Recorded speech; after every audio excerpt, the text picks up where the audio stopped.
Started. Thank you. Welcome. Thank you sir. हमने तो broadcast भी कर दिया है हमारे सारे ग्रुपों में, जिससे कि हमारे मेंबर्स जो हैं वो फटाफट से ज्वाइन कर लें वेरी और गुड। जीएसटी एमनेस्टी स्कीम के बारे में जानने का फायदा उठा सकें। हाँ, और हम आज 3 स्कीम्स की बात कर रहे हैं। अच्छा सर। हाँ, तो 2 स्कीम्स मतलब थोड़ी सी छुपी हुई है, पहले आ गई थी। तो अभी 3 स्कीम्स चल रही हैं जो टैक्स पेयर्स को बेनिफिट दे सकती है। हम तीनों की बात करेंगे आज। Oh very nice very nice. Bonus मिल गया, ये तो बोनस। बोनस मिल गया। One yes. Plus two free 1+2 free. Exactly sir, exactly. A very good evening to one and all. Thank you for joining us today. And आज हमारे साथ कमल Agarwal sir हैं, who's a veteran speaker and a very very renowned speaker when it comes to GST. Sir का जो litigation experience है मेरी उम्र से ज्यादा है। And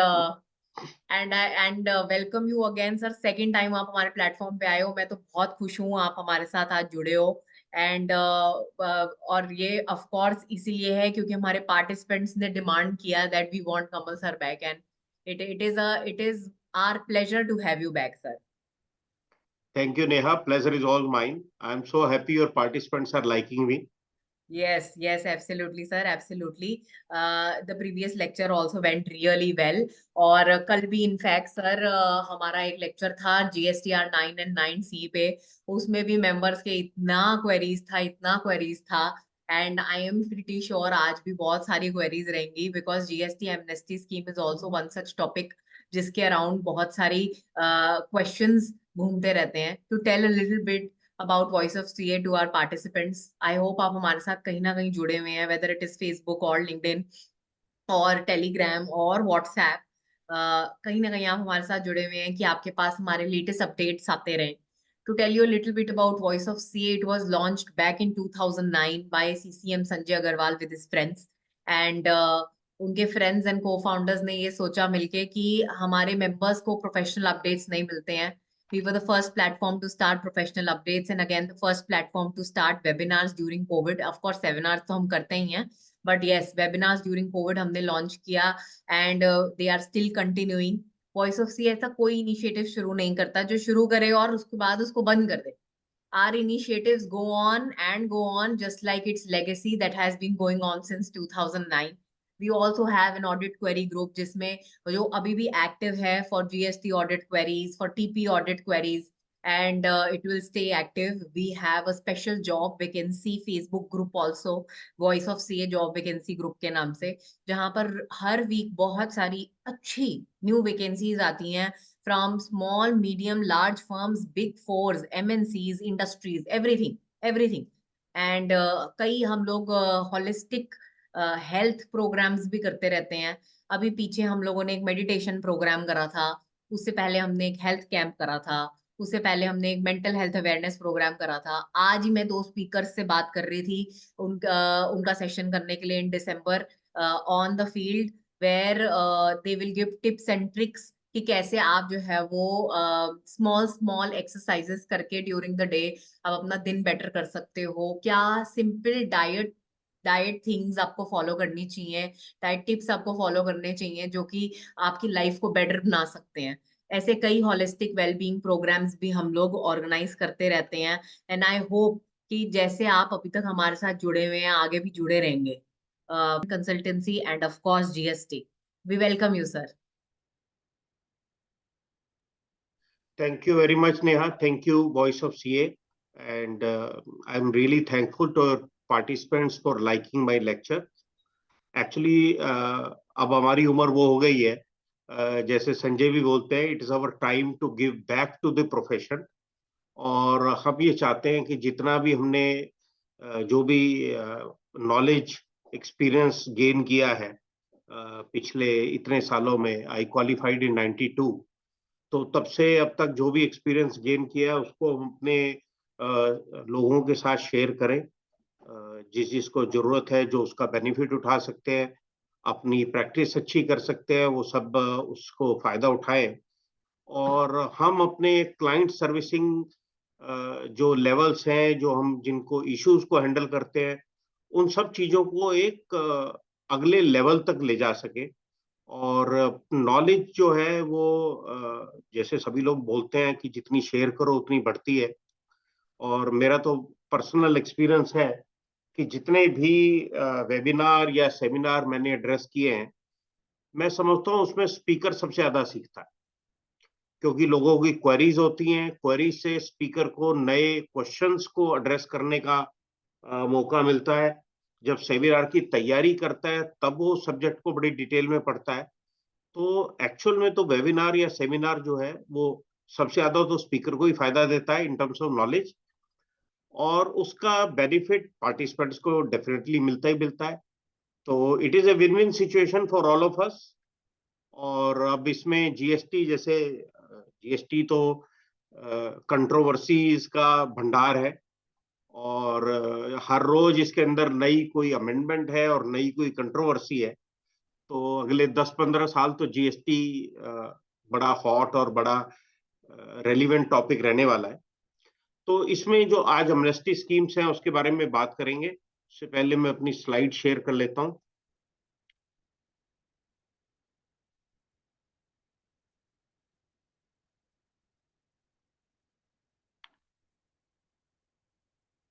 is it visible to everybody? Visible है सर, एक बार आप स्लाइड शो स्टार्ट कर हाँ, दीजिए please. Yes, yes, okay now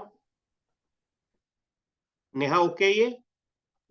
yes sir, yes, okay. Perfect, perfect. तो जैसा हमने कहा, अमनेस्टी स्कीम्स के बारे में हम बात करेंगे, और ये अमनेस्टी स्कीम जो है जीएसटी एक्ट में है। तो कई बार पहले अमनेस्टी स्कीम्स आई है, डिफरेंट डिफरेंट तरीके से आई हैं, पर अब की बार जो जीएसटी अमनेस्टी स्कीम्स हैं ये जीएसटी एक्ट में ही लाई गई है, और इसलिए इनकी इम्पोर्टेंस भी बड़ी बढ़ जाती है। बेसिकली हम सब स्कीम्स के बारे में जानते ही हैं, लेकिन फिर भी आज इस वेबिनार में हम इनको रिफ्रेश कर लेंगे, ताकि क्योंकि आजकल हमारे प्रोफेशनल कुलीग्स जो हैं, ब्रदर सिस्टर्स, बहुत ज्यादा बिजी रहने लगे हैं। पूरे साल कंप्लायंसेस रहती हैं जीएसटी की, 3-3, 4-4। तीन तो पहले GSTR 1 है, फिर 2A2 भी आ गया, फिर उसकी 3 भी फाइल हो रही है। तो उसके साथ आपकी टीडीएस की रिटर्न है, जो ऑडिट करते हैं उनकी क्वार्टरली रिव्यू है। तो हम हर पूरा साल इतने बिजी रहते हैं कि उसमें कोई ना कोई चीज हमारी ये हो सकता है कि हमारे दिमाग से स्किप हो जाए। तो इसलिए इनको टाइम टू टाइम रिफ्रेश करना भी बड़ा जरूरी है। तो हमने कहा कि जो भी इस वक्त तीनों स्कीम्स जो इस वक्त एप्लीकेबल हैं उनके बारे में बात कर लेते हैं, ताकि प्रोफेशनल कुलीग्स को पता रहे कि ये 3 स्कीम है जिसका हमें बेनिफिट लेना है, और ताकि हमारा कोई क्लाइंट है वो ऐसा ना हो कि उसको कोई बेनिफिट जो लीगली अवेलेबल है वो उससे मिस हो जाए। तो सबसे पहली स्कीम तो है जिसमें हमने इनपुट टैक्स क्रेडिट जो है वो डिलेड कुछ लोगों ने लिया अपने 3B में। उसके बारे में हम बात करेंगे। कई जगह ऐसा होता था कि आपका रजिस्ट्रेशन किसी क्लाइंट का कैंसिल हो गया, और वो बाद में अपील में जाके या कोई और प्रोसीडिंग में जाके उसको रिस्टोर किया जाता था। तो जो रिस्टोर होता था उस पीरियड के अंदर उसका इनपुट टैक्स क्रेडिट का बड़ा नुकसान होता था। लायबिलिटी तो डेफिनेटली उसको पे करनी ही पड़ती थी, पर उसके इनपुट टैक्स क्रेडिट का नुकसान था, उसके बारे में सरकार ने स्कीम डाली है। और ये जो इंटरेस्ट और पेनल्टी के वेवर की स्कीम है, जो मेन अमनेस्टी स्कीम जिसकी हम बात करते हैं, वो तो है ही है। तो हम तीनों स्कीम्स की आज हम बात करने वाले हैं। तो पहली स्कीम जो हम बात करेंगे वो इनपुट टैक्स क्रेडिट के ऊपर सेक्शन 16 सबसेक्शन 5 जो है इन्होंने नया इंट्रोड्यूस किया। और ये I am missing the name of the high court decision. Kerala high court ने एक डिसीजन में कहा था कि अगर 30 नवंबर 2021 तक किसी ने क्रेडिट ले लिया है तो दैट शुड बी अलाउड। और सरकार ने इसको पॉजिटिवली लेते हुए हाई कोर्ट के डिसीजन को जीएसटी काउंसिल ने और सरकार ने लेकर इसको एक्ट में ही इनकॉर्पोरेट कर दिया, rather than taking that to Supreme Court and going through that unnecessary litigation. They adopted this provision और उन्होंने इस जजमेंट को एक्ट में इनकॉर्पोरेट कर दिया, रिकॉग्नाइजिंग कि जीएसटी इनपुट टैक्स क्रेडिट में शुरू में बड़ा कंफ्यूजन था, और कई लोग उसको शुरू में क्रेडिट उसका नहीं अवेल कर पाए, तो उसका बेनिफिट उनको मिलना चाहिए। और इसकी टाइमलाइन भी कई बार बढ़ती गई, बहुत सारी इसमें कंफ्यूजन हुई, जो हाई कोर्ट ने भी अपने ऑर्डर में काफी डिटेल में डिस्कस किया। उसको हम आज यहाँ नहीं डिस्कस करेंगे।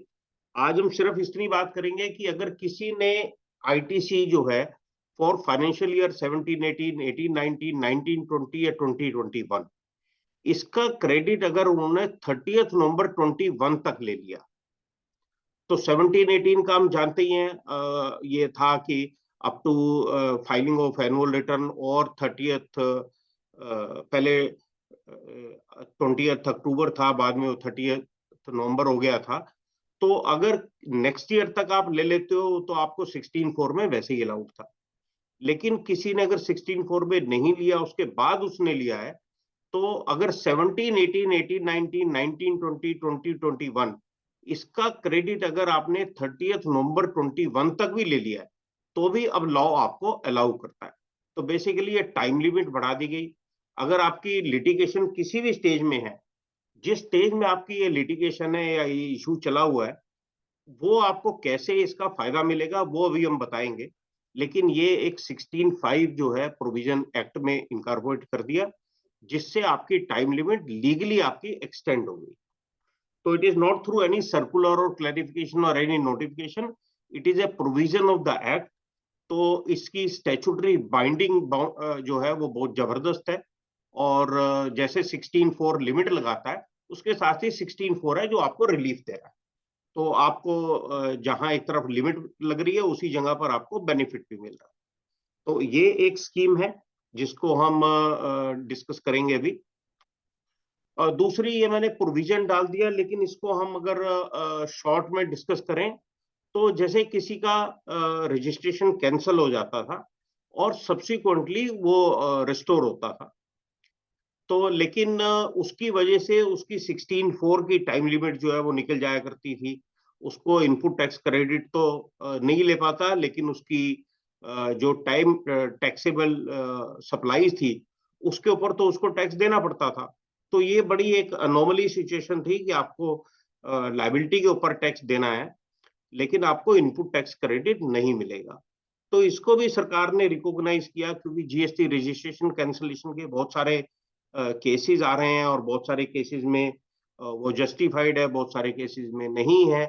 और जहां पर कोई भी प्रोसीडिंग में, और ज्यादातर जगह हाई कोर्ट जो है, इसको रेट्रोस्पेक्टिवली और ओरिजिनल डेट से रेस्टोर कर रहे हैं, तो जब रेस्टोर हो गया तो इट इज ओनली लॉजिकल कि उसके जो बेनिफिट हैं वो भी सारे साथ साथ रेस्टोर हो जाने चाहिए। तो गवर्नमेंट ने इसको भी साथ में रखा है, और इसको भी इन्होंने एक्ट में अमेंड कर दिया कि अगर किसी का रजिस्ट्रेशन कैंसिल होता है और बाद में उसकी कैंसिलेशन की वजह से वो 16(4) की जो टाइम लिमिट है उसको मीट नहीं कर पाता, पर वो बाद में क्रेडिट लेता है, तो बाद में क्रेडिट लिया उसने, क्योंकि 3B तो उसको सारी फाइल करनी है। तो अगर वो 30 नवंबर जो है, जिसमें उसका वो जो टाइम लिमिट है वो 16(4) की, वो या 30 days from revocation of GST registration, whichever is later, तो वहां तक अगर वो आपकी अपनी 3B में जाके क्रेडिट अवेल कर लेता है, तो उसका इनपुट टैक्स क्रेडिट जो है वो वैलिड माना जाएगा। That will not be hit by restrictions under section 16 subsection 4।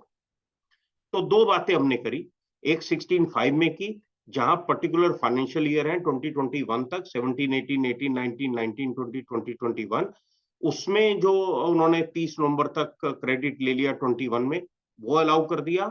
और जहां किसी का जो रजिस्ट्रेशन कैंसल हुआ उस पीरियड के अंदर, जो उसका क्रेडिट का लॉस हुआ, जो अवेल नहीं कर पाया, उसके लिए भी गवर्नमेंट ने अलाउ किया।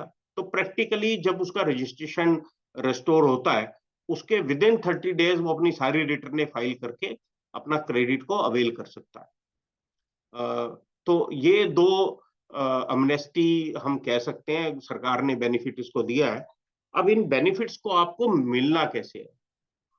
तो देखिए, अगर कहीं पर आपके ऊपर कोई डिमांड इशू नहीं हुई अभी, कोई ऑडिट चल रहा है, ASMT 10 चल रहा है, कोई एंटी एविजन चल रहा है, कोई प्रोसीडिंग अभी चल रही है, लेकिन आपके ऊपर कोई शोकोज इशू नहीं हुआ, तो इसको क्लैरिफाई ये किया गया है कि जब कोई शोकोज अभी इशू नहीं हुआ है, तो जो प्रॉपर ऑफिसर इसका कॉग्निजेंस लेगा कि इसको बेनिफिट 16.5 और 16.6 में लॉ ने बेनिफिट दिया है, तो जो वो शोकोज इशू करेगा, तो वो इन प्रोविजंस को ध्यान में रखते हुए, इसके बेनिफिट को आपको देते हुए, उसके बाद जो ऑफेंसेस होंगे उसी का आपको शोकोज मिलेगा। यानी कि अगर आपने इनपुट टैक्स क्रेडिट 17, 18, 18, 19 का 20, 21 में लिया और सिर्फ वही एक मुद्दा है, तो शायद आपको शोकोज इशू भी नहीं होगा। इसी तरह से आपका रजिस्ट्रेशन कैंसिलेशन के दौरान अगर आपने क्रेडिट लिया, तो वो भी आपको शोकोज इशू नहीं होगा। तो बेसिकली ये प्रॉपर ऑफिसर को रिस्पॉन्सिबिलिटी दे दी गई कि आप शोकोज से पहले ही इन दोनों सेक्शंस का जो बेनिफिट है वो आप टैक्स पेयर को दो, और टैक्स पेयर को ये बेनिफिट मिलने के बाद ही शोकोज इशू होना चाहिए। अगर बनता है तो आप इशू करेंगे, बनता नहीं है तो नहीं वर्क करेंगे, but for these reasons show cause issue नहीं होगा। लेकिन जहां पर शोकोज इशू हो चुका है, और शोकोज इशू हो गया था ये प्रोविजन आने से पहले, उसमें जो डिमांड है वो 16.5 और 16.6 में आज कवर हो गई है, तो जब वो एडजुडिकेटिंग अथॉरिटी उसका ऑर्डर पास करेगी अंडर 73 या 74 जहां पर भी होगा, तो उस वक्त भी वो सेक्शन 16.5 और 16.6 उसको कंसीडर करते हुए वो ऑर्डर पास करेंगे। तो अगर शोकोज नहीं हुआ है तो आपको शोकोज में बेनिफिट मिलेगा, अगर अभी ऑर्डर नहीं हुआ है तो आपको ऑर्डर में बेनिफिट मिलेगा। लेकिन मान लीजिए कहीं पर आपका ऑर्डर भी हो गया और आपने अपील फाइल की हुई है, जहां अपील फाइल की हुई है, जब वो अपील का ऑर्डर होगा तो अपीलेट अथॉरिटी उस वक्त आपको अपील में 16.5 और 16.6 का बेनिफिट देगी। तो कोई भी स्टेज अगर आपकी है, तो आपको शोकोज में या ऑर्डर में या अपील में, तीनों जगह अथॉरिटीज आपको इसका बेनिफिट देंगी, ये प्रोवाइड किया गया है। उसके अलावा हम जानते हैं कि एक हमारे पास प्रोविजन है जहां डिपार्टमेंट अपील फाइल कर सकता है या रिवीजन अथॉरिटी रिवीजन कर सकती है। वहां पर भी रिवीजन अगर उन्होंने प्रोसीडिंग्स को इनिशिएट कर दिया है अंडर सेक्शन 108, तो वहां पर भी उनको आपको बेनिफिट देना पड़ेगा। तो ये तो हो गए जहां पर हमारी प्रोसीडिंग्स अलाइव है। लेकिन मान लीजिए एक ऑर्डर फाइल हो गया, 73 में हो गया, 74 में हो गया, या आपका 107, 108 वगैरह में हो गया, पर उसके अगेंस्ट कोई अपील फाइल नहीं हुई है, तो आप उसके लिए रेक्टिफिकेशन अप्लाई कर सकते हैं। रेक्टिफिकेशन आपको, लेकिन रेक्टिफिकेशन में बड़ा जरूरी है ये ध्यान रखना, रेक्टिफिकेशन की जो प्रोसीजर है वो इन्होंने पावर और प्रोसीजर नोटिफिकेशन 22 डेटेड 88 अक्टूबर को दी थी, और उसमें टाइम लिमिट है। पहले वाले में तो प्रोसीडिंग जा रही है और प्रॉपर ऑफिसर्स के ऊपर रिस्पॉन्सिबिलिटी है, जब भी वो ऑर्डर करेंगे आपको वो बेनिफिट देंगे। लेकिन यहाँ पर अगर आपका 73, 74 में कोई ऑर्डर हो गया और ऑर्डर होने के बाद आपका अभी आपने अपील फाइल नहीं की, तो आप उसकी रेक्टिफिकेशन के लिए चले जाइए, ताकि आपका प्री डिपॉजिट भी कम हो जाए। पर रेक्टिफिकेशन आपको 6 मंथ के अंदर अंदर फाइल कर रहा है। या अगर आपका 107 में ऑर्डर हो गया, 107 में ऑर्डर के बाद अभी सेकंड अपील करनी है, वो तो ट्राइब्यूनल ही नहीं बना है, तो आप उसकी अभी रेक्टिफिकेशन फाइल कर सकते हैं, और रेक्टिफिकेशन फाइल करने के बाद आपका अमाउंट कम हो जाएगा। अमाउंट कम होने के बाद आपका फिर जो प्री डिपॉजिट का अमाउंट है वो भी कम हो जाएगा। बट ये आपको जो एप्लीकेशन है, ये आपको विद इन 6 मंथ फ्रॉम 8 अक्टूबर आपको फाइल करनी पड़ेगी। तो इस चीज का ध्यान फ्रेंड्स आपको रखना है कि जो एप्लीकेशन की टाइम लिमिट है वो 6 मंथ्स है from 8 October, and one has to file this application within this time. और इसके साथ इंफॉर्मेशन जो अनेक्सर ए में फाइल होनी है वो हम कर लेंगे। तो that's a requirement under that for that rectification application, simple annexure, all detail इसके अंदर भर के आप रेक्टिफिकेशन फाइल कर सकते हैं, and the proper officer is bound by the provisions of the law and will grant you that rectification. But अगर आपने कोई 16.4 का वायलेशन था और आप ऑलरेडी उसका टैक्स दे चुके हैं, पे कर चुके हैं, तो वहां पर जो रिफंड है वो आपको नहीं मिलेगा, और ये हम सब जगह ही देख रहे हैं। तो बेसिकली वो है कि एक बार शेर के मुंह में कुछ चला गया तो फिर वापस तो आता नहीं। तो ऐसे ही सरकार के पास कोई पैसा चला गया तो वापस तो जो है वो कहते हैं, अमनेस्टी हम आपको दे रहे हैं, आपकी कोई डिमांड है तो वो नहीं मिलेगी, वो अब एनफोर्स नहीं करेंगे। लेकिन अगर आपने कोई टैक्स ऑलरेडी पे कर दिया है तो उसका हम रिफंड नहीं देंगे। तो यहाँ कई बार ऐसा लगता है कि भाई एमनेस्टी स्कीम जो है वो एक किस्म से जो ऑनेस्ट टैक्स पेयर्स हैं उनके कॉन्ट्रेरी एक किस्म से लगती है, कि ऐसा लगता है भी हमने तो ऑनेस्टी में सारा टैक्स दे दिया और अब आप इंटरेस्ट और पेनल्टी और ये सब चीजें माफ कर रहे हो। But this is the way it is.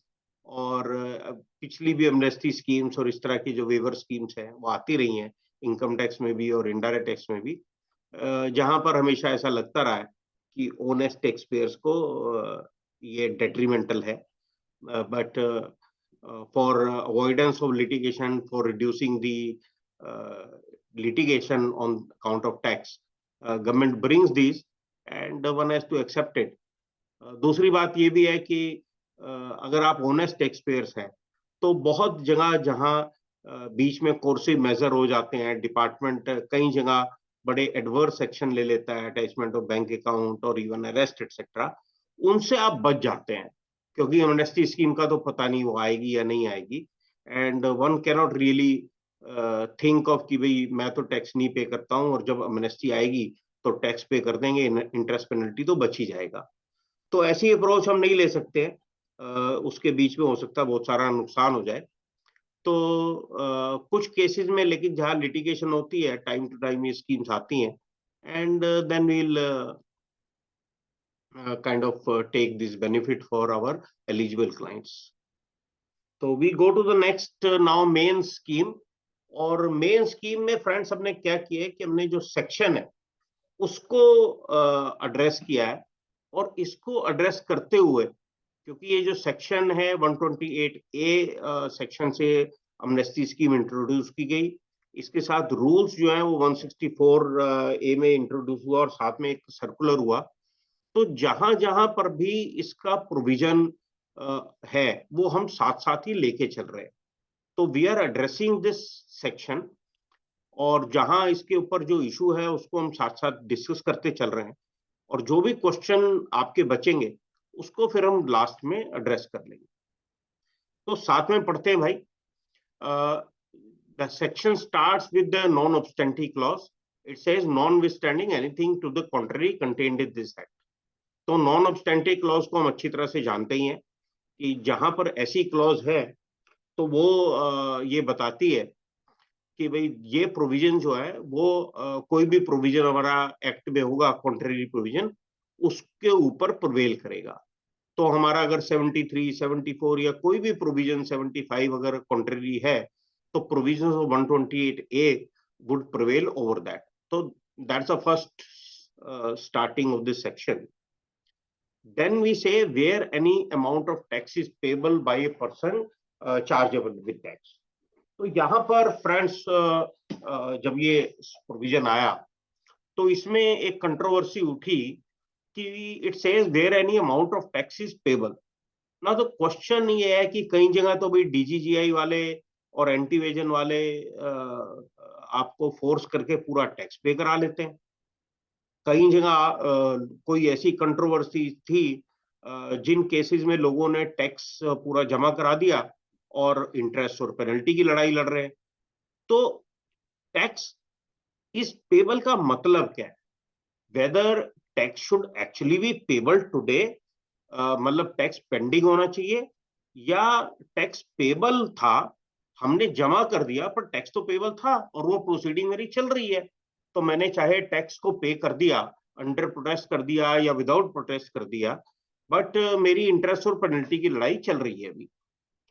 तो इसके ऊपर इनके सर्कुलर जो है वो क्लैरिफाई करता है। तो वो बोलता है कि जितने भी टैक्स पे किए हैं आपके 31 मार्च 2025 तक वो कंसीडर किए जाएंगे। Now what is the relevant of 31 मार्च? 31 मार्च इसमें कट ऑफ डेट है जिस तक आपको एप्लीकेशन फाइल करनी है और टैक्सेस पे करने हैं। तो जो 31 मार्च 25 तक टैक्स पे हो गया, चाहे आपका पहले हो गया स्कीम की नोटिफाई होने से या स्कीम नोटिफाई होने के बाद पे हो गया, वो सारा अमाउंट आपका इस स्कीम में कंसीडर हो जाएगा। तो इसका मतलब अगर आपने टैक्स पे कर दिया और डिपार्टमेंट कल को शोकॉज इशू करता है that why your tax deposit should not be appropriated, तो भी आपका माना जाएगा कि आप tax was payable and whatever amount has been deposited that will be considered toward this scheme. Tax की जो बात कर रहे हैं, टैक्स में क्योंकि सीजीएसटी एक्ट के साथ आईजीएसटी और कंपनसेशन सेस वो भी इसके अंदर इंक्लूड होंगे।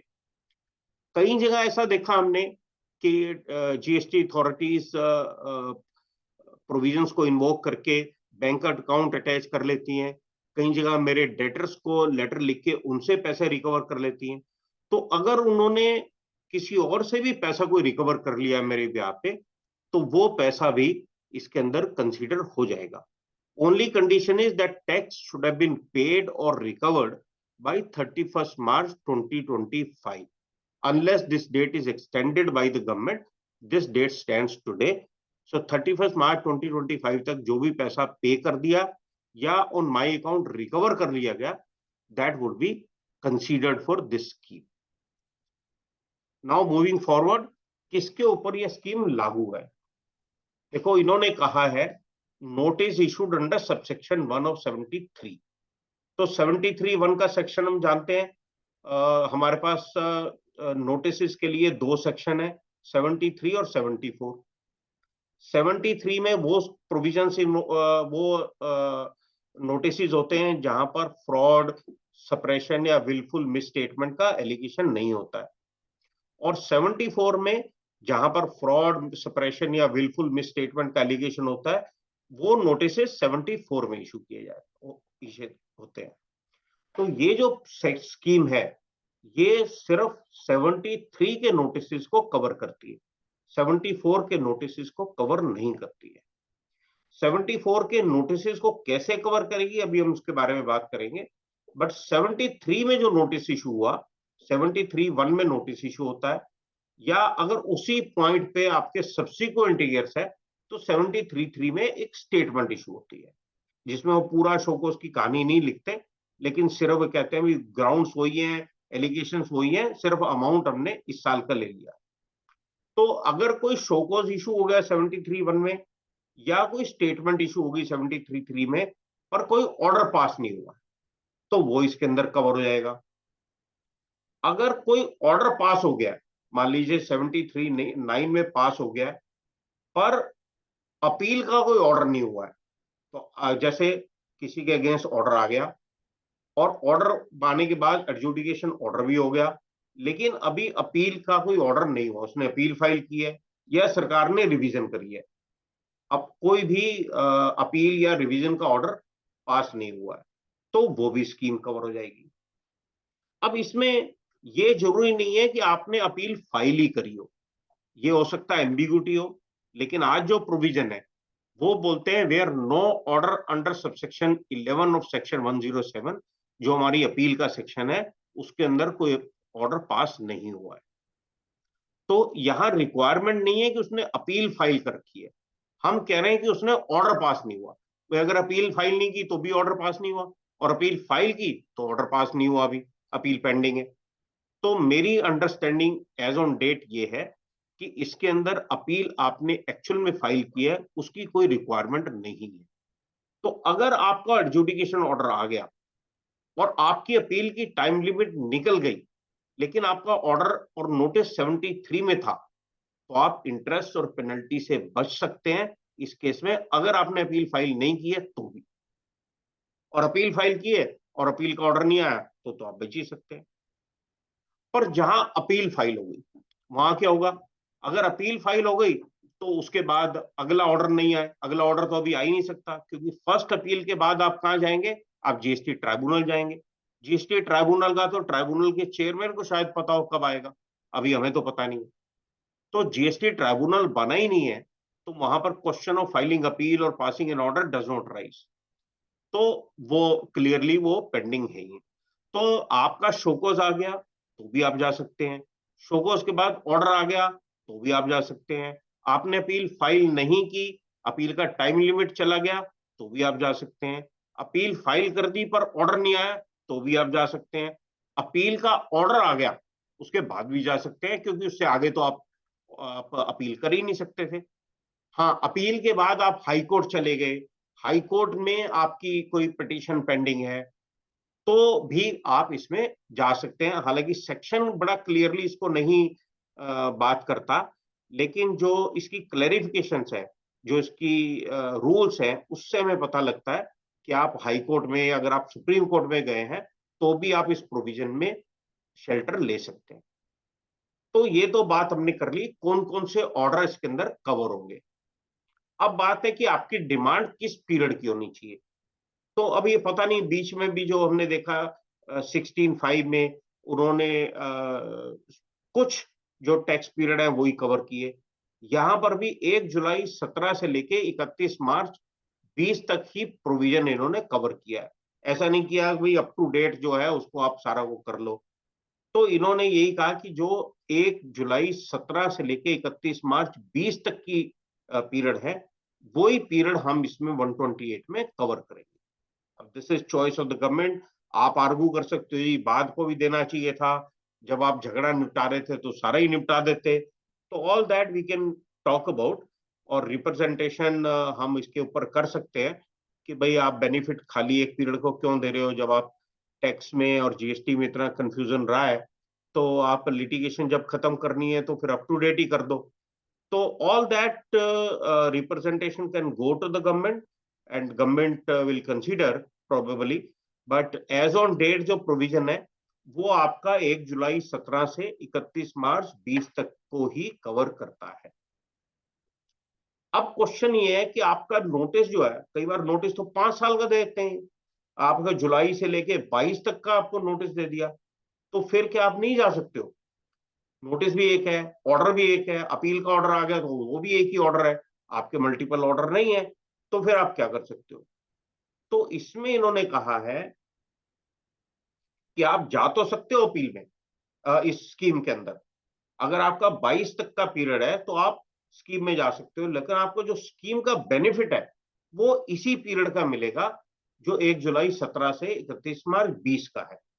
बाकी के लिए आपको स्कीम का बेनिफिट नहीं मिलेगा। और उसमें क्या क्या कंडीशंस है वो सब अभी आगे देखते हैं। तो लेकिन जो दूसरा पीरियड था, यहां डाउन साइड क्या आ गई कि भाई आप ये नहीं कर सकते कि आपका जो मार्च 22 तक का आया कि 20 तक तो स्कीम में ले जाएं, बाकी अपील में पेंडिंग रहने दें। नहीं जी, उन्होंने कहा जी आपको इस स्कीम का बेनिफिट दे देंगे हम, लेकिन जो रिमेनिंग पीरियड है उसका इंटरेस्ट पेनल्टी वगैरह आपको सारा ऑर्डर के 3 महीने के अंदर अंदर जमा करना पड़ेगा। तो इसको हमने बाद में भी डिस्कस किया, पर मैं अभी और क्लैरिफाई कर सकता हूं कि लेट से मेरा एक शोकोज आया या ऑर्डर आया जो जुलाई 17 से लेके 31 मार्च 22 तक लेट से जूम कवर करता है। मैं उसमें स्कीम में बेनिफिट लेना चाहता हूं, तो स्कीम का प्रोविजन ये बोलता है कि जो 1 जुलाई 17 से 31 मार्च 20 है, इसका आपको फुल वेवर इंटरेस्ट और पेनल्टी का मिल जाएगा। लेकिन इसके बाद का जो पीरियड है उसमें आपको कोई वेवर नहीं मिलेगा। और हम आपको वेवर दे रहे इंटरेस्ट और पेनल्टी का, इसका मतलब आपको टैक्स जो है वो पूरा पे करना पड़ेगा। तो स्कीम किस तरह से ऑपरेट हो रही है कि आपको पूरा टैक्स 31 मार्च 25 तक जमा करना है, जो भी टैक्स उस नोटिस के अंदर है। उसके बाद आपने स्कीम में अप्लाई करना है। स्कीम आपको अगर अप्रूव हो जाती है तो जो रिमेनिंग पीरियड है उसका इंटरेस्ट और पेनल्टी भी आपको 3 महीने के अंदर अंदर पे करना है। तो इस तरह से पूरी स्कीम चल रही है। अभी हम और आगे डिस्कस करेंगे तो और क्लैरिफाई हो जाएगा ये आपको, क्योंकि नेक्स्ट स्लाइड ये बोलती है कि सेड पर्सन पे फुल अमाउंट ऑफ टैक्स। तो जो भी नोटिस या स्टेटमेंट या ऑर्डर में टैक्स दिया गया है वो आपको पूरा का पूरा टैक्स पूरा पे करना है। ठीक है सर, जैसे मैंने अभी कहा। दूसरी बात, कई बार लोग कहते हैं कि भाई मेरे तो एक शोकोज में 5 इशू थे, दो में तो मेरा लॉ पॉइंट बड़ा स्ट्रांग है, मेरे पास डॉक्यूमेंट भी है, मेरा सब कुछ ठीक है, इवन सुप्रीडेंट भी राजी था, लेकिन उसने नहीं किया। मैं दो इशू के लिए स्कीम में जा सकता हूं और तीन इशू को मैं एजिटेट कर सकता हूं? Sir, answer is no. सरकार कहती है हम लिटिगेशन खत्म करना चाहते हैं। तो अगर आपको लिटिगेशन खत्म करनी है तो वो जो नोटिस या ऑर्डर में जितने भी इशू हैं वो सारे इशू आपको एक साथ ही करने पड़ेंगे।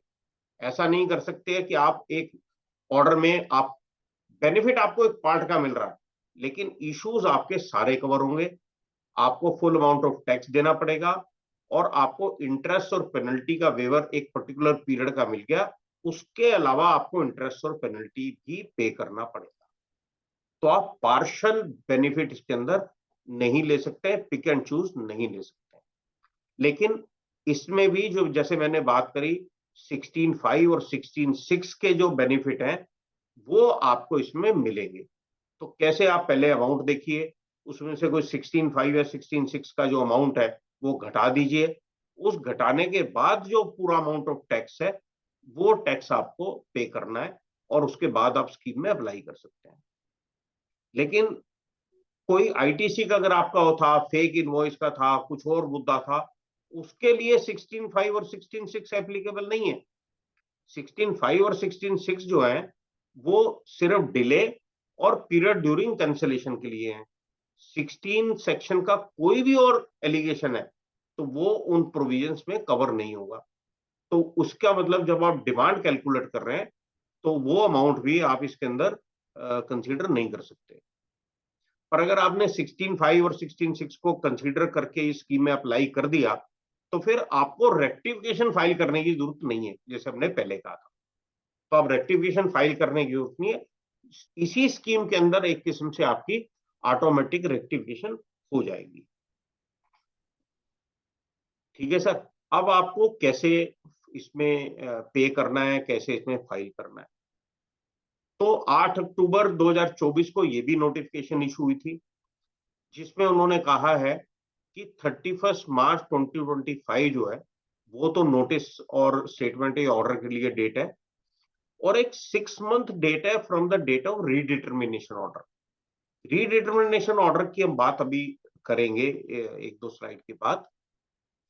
लेकिन 31 मार्च 25 की डेट अपने को ध्यान रखनी है कि इसमें आपको टैक्स पे करना है DRC 03 में 31 मार्च 25 और उसके बाद आपको विद इन 3 मंथ आपको एप्लीकेशन फाइल करनी है इन दी फॉर्म SPL 01। तो फॉर्म्स के बारे में तो मैं ज्यादा बात नहीं करूंगा, फॉर्म तो हम सब लोग समझते हैं बहुत सारे जो है। तो आप टैक्स पे करेंगे और उसके बाद 3 महीने के अंदर अंदर आप इसकी स्कीम की एप्लीकेशन इलेक्ट्रॉनिकली फाइल कर देंगे। जहां पर तो ये तो हो गया आपका जहां शोकोज आया हुआ है। लेकिन अगर आपका एडजुडिकेशन हो गया तो आपकी डिमांड खड़ी हो गई, आपका अपीलेट ऑर्डर है तो वहां पर भी डिमांड खड़ी होगी। तो अगर डिमांड, हम जानते हैं कि ऑर्डर के अगेंस्ट डिमांड जो है वो एक डेबिट एंट्री क्रिएट हो जाती है। तो अगर आपकी डेबिट एंट्री क्रिएट हो गई है तो फिर आपको उस आपकी जो क्रेडिट लायबिलिटी लेजर है उसके अगेंस्ट पेमेंट करना होगा। तो जहां पर आपका SCN है, आपकी कोई डिमांड क्रिएट नहीं हुई, डेबिट एंट्री क्रिएट नहीं हुई, तो आप DRC 03 से कर सकते हैं। लेकिन अगर आपकी डेबिट एंट्री क्रिएट हो गई है लायबिलिटी लेजर में तो फिर आपको लेजर के थ्रू ही उसकी पेमेंट करनी होगी और फिर आप उसके ऊपर अप्लाई कर सकते हैं। अगर आपने DRC 03 में अप्लाई पे कर रखा है, जैसे पहले बहुत सारे लोगों ने एंटी विजन में या DGGI की सर्च में किया है या और किसी तरीके से किया है, तो उसके लिए आप DRC 3A इशू करके वो डेबिट एंट्री के अगेंस्ट आप उसको एडजस्ट कर सकते हो। तो पेमेंट जो है वो आपको DRC 03 में करनी है या और अगेंस्ट डेबिट एंट्री करनी है, और अगर पहले कर लिए तो 03A के से आप उसके अगेंस्ट आप उसको एडजस्ट करा सकते हो। पेमेंट करने के 3 महीने के बाद आपको इलेक्ट्रॉनिक फाइलिंग करनी है। शोगोस के लिए SPL 01 फॉर्म है और ऑर्डर के अगेंस्ट अगर आपको करनी है तो आपका SPL 02 फॉर्म है। ठीक है सर। अब बेनिफिट क्या है? बेनिफिट सर है इंटरेस्ट और पेनल्टी, पूरा इंटरेस्ट और पूरा पेनल्टी उस पर्टिकुलर पीरियड का वे हो जाएगा, प्रोवाइडेड आपने पूरा टैक्स पे कर दिया है, पूरा tax which was there in that show cause notice. लेकिन जो आपकी पेनल्टीज हैं, जो लेट फाइलिंग ऑफ रिटर्न की है या रिडम्पशन फाइल है या और है, वो इसमें कवर नहीं होगी। कवर क्यों नहीं होगी सर? अगर आप स्कीम देखें तो स्कीम मेरी बात करती है शो कॉज नोटिस इशूड और स्टेटमेंट इशूड अंडर 73। तो जो भी आपका नोटिस या स्टेटमेंट 73 में इशू हुआ है, उसके अंदर जो इंटरेस्ट और पेनल्टी है वो वेव हो जाएगी। अगर आपका कोई 129 की पेनल्टी है या किसी और सेक्शन में आपको पेनल्टी लगी है या उसमें कोई रिडम्पशन फाइल है, वो इस स्कीम में कवर नहीं होगा। तो हम सिर्फ 73 की प्रोसीडिंग की बात कर रहे हैं और किसी प्रोसीडिंग की इसके अंदर बात नहीं कर रहे। I hope this is clear. तो उसके बाद क्या कहते हैं जी कि जो हमारी ये प्रोसीडिंग होगी, नेचुरली अगर हम इस प्रोसीडिंग को करते हैं, टैक्स पे करते हैं, वेवर लेते हैं, तो all these proceeding shall be deemed to be concluded. तो कंक्लूड कैसे होंगी? कंक्लूड हमने एप्लीकेशन फाइल कर दी, उसके बाद प्रॉपर ऑफिसर उसको एग्जामिन करेगा। अगर उसको लगता है कि कहीं ये एप्लीकेशन सही नहीं है, हमने पूरा टैक्स पे नहीं किया, या 10 इशू थे, 10 में से 9 ले लिया, एक छोड़ दिया, कोई भी उसको अगर उसके अंदर डिस्क्रिपेंसी नजर आती है, तो then he can issue a notice in SPL 03 और वो कहेगा भाई why your application should not be rejected. आपको अपॉर्चुनिटी ऑफ बीइंग हर्ड भी देगा। उसके बाद आप उसमें रिप्लाई फाइल करिए, आपके पास 1 महीने का टाइम है और रिप्लाई फाइल करने के लिए। आप रिप्लाई फाइल करके अगर वो सेटिस्फाई हो गया, then he will issue an order in SPL 05 और एसपीएल 05 इशू करके वो मामला खत्म हो जाएगा। डीआरसी 07 इशू करने की कोई जरूरत नहीं है, क्योंकि एसपीएल 05 में उसने आपकी एप्लीकेशन एक्सेप्ट कर ली, मैटर एंड्स। जो आपकी लायबिलिटी क्रिएट लेजर में एंट्री क्रिएट हुई थी, वो भी इसमें मॉडिफाई कर दी जाएगी। पर अगर वो सेटिस्फाई नहीं होता है, तो then he will pass an order in SPL 07, वो आपकी एप्लीकेशन को रिजेक्ट भी कर सकता है। तो एप्लीकेशन रिजेक्ट कर दी उसने, तो आपके पास उसके बाद आगे फर्दर प्रोसीडिंग की ऑप्शन है। पर अगर उसने कोई एसपीएल 03 3 महीने के अंदर अंदर इशू ही नहीं किया, आपने एप्लीकेशन फाइल की आज, 3 महीने तक असेसिंग ऑफिसर ने एसपीएल 03 नहीं इशू किया, तो आपकी application shall be deemed to be approved. तो उसके बाद 3 महीने का टाइम है, जिस पीरियड के अंदर अंदर वो आपको एसपीएल 03 दे सकता है। ठीक है सर। अब अगर उसने नोटिस इशू कर दिया, एसपीएल 03 कर दिया और आपने रिप्लाई फाइल किया, आपके पास 1 महीने का टाइम था, आपने रिप्लाई फाइल कर दिया, तो आपके रिप्लाई के 3 महीने के अंदर अंदर उसको ऑर्डर इशू करना है। अगर आपने रिप्लाई फाइल नहीं किया, तो उसको 4 महीने के अंदर करना है। तो बेसिकली क्या हुआ, जब उसने नोटिस इशू किया, उसके 4 महीने के अंदर अंदर उसको ऑर्डर इशू करना ही पड़ेगा। रिप्लाई फाइल किया तो 3 महीने, नहीं फाइल किया तो 4 महीने। तो टोटल नोटिस के बाद आपको 4 महीने मिलेंगे। 4 महीने में उसको ये ऑर्डर इशू करना पड़ेगा। अगर उसने ऑर्डर इशू नहीं किया, then again application shall be deemed to be accepted. तो 2 केस हो गए। अगर उसने आपको नोटिस ही नहीं दिया 3 महीने में एप्लीकेशन फाइल करने के, तो भी एक्सेप्ट हो गई। अगर उसने नोटिस दिया, आपने रिप्लाई दिया या नहीं दिया, वो आपकी मर्जी है, पर उसको 4 महीने के अंदर अंदर डिसीजन लेके ऑर्डर पास करना है। अगर उसने 4 महीने में ऑर्डर नहीं पास किया, application shall be deemed to be accepted. ठीक है सर। तो ये इन्होंने किया। इसके अंदर लास्ट में लिखा ही होता है जैसे कि सब्जेक्ट टू सच कंडीशन, तो वी हैव रूल 164A, जिसमें इसकी कंडीशंस को प्रिस्क्राइब किया है। जो कंडीशंस हम साथ साथ डिस्कस कर रहे हैं, वो उसी रूल में सारे एसपीएल 01 और ऑल दीज फॉर्म्ड टाइमलाइन उसमें दी गई है। तो ये हमारा main part of the provision एक हो गया, सब सेक्शन 1। अब आते हैं सर प्रोवाइजो पे। अब प्रोवाइजो में साहब आप कहते हैं यार मेरा तो 73 का केस था। जो 73 का केस था, लेकिन इसने तो 74 का शोकॉज कर दिया। 74 कर दिया, अब मैं स्कीम में नहीं जा सकता। लेकिन मेरी अपीलेट अथॉरिटी था, मेरा कोर्ट था, उसने मेरे से एग्री किया कि जी आपका 74 नहीं बनता था, 73 में करना था आपको। तो मेरे को तो इसकी वजह से प्रॉपर ऑफिसर ने जो नोटिस गलत इशू किया उसकी वजह से मेरा नुकसान हो गया। तो जो मेरा नुकसान हुआ है, लॉ बोलता है कि अगर आपका 74 किसी भी अपीलेट अथॉरिटी ने या ट्राइब्यूनल ने या कोर्ट ने ये बोला है कि इनके ऊपर 74 नहीं बनता था, 73 बनता था, और आप अंडर सेक्शन 75(2) इसका दोबारा डिटरमाइन करिए as if notice was issued under 73। तो जब वो रीडिटरमाइन करेगा उसके बाद फिर से आपको 128 की ऑप्शन अवेलेबल हो जाएगी। तो आपका जो 128 का बेनिफिट है वो आपका इस वजह से डिनाई नहीं होगा कि नोटिस 74 में इशू हुआ था। अगर नोटिस 74 में इशू हुआ और कोर्ट ने 74 को अपहेल्ड कर दिया फिर तो आप एलिजिबल हो ही नहीं। अगर 74 में इशू किया और कोर्ट ने बोला नहीं साहब 74 गलत था, 73 लगना चाहिए था, और 73 में अब दोबारा ऑर्डर पास करो, तो उस दोबारा ऑर्डर के 6 महीने के अंदर अंदर आप इस स्कीम को अवेल कर सकते हो। तो ये जो 31 मार्च 25 की जो डेट है वो ऑटोमेटिकली एक्सटेंड हो जाएगी, और उसके बाद आप उसके 6 महीने के अंदर अंदर आप इस स्कीम को अवेल कर सकते हो। तो अगर सिर्फ शोकॉज हुआ है 74 में, पर आप उसको चैलेंज करके ऑर्डर 73 में करा लेते हो, तो भी आपको 128 का इस स्कीम का बेनिफिट आपको मिल जाएगा। I hope I am clear on this point. अब इसके अंदर एक और चीज है सर, कई बार ऐसा हमने देखा है कि डिपार्टमेंट अपील कर देता है। मान लो मैंने कोई शोकोज आया, मैंने रिप्लाई दिया, शोकोज में 10 पॉइंट थे, 10 में से उसने 6 छोड़ दिए, 4 कंफर्म कर दिए, 4 के अगेंस्ट मैंने अपील कर दी, 6 के अगेंस्ट डिपार्टमेंट ने अपील कर दी, या रिवीजन हो गया। तो मैंने जो अपील की थी उसके बेस पर तो मैं टैक्स पे कर दूंगा, पर जो डिपार्टमेंट ने अपील किया उसका क्या होगा?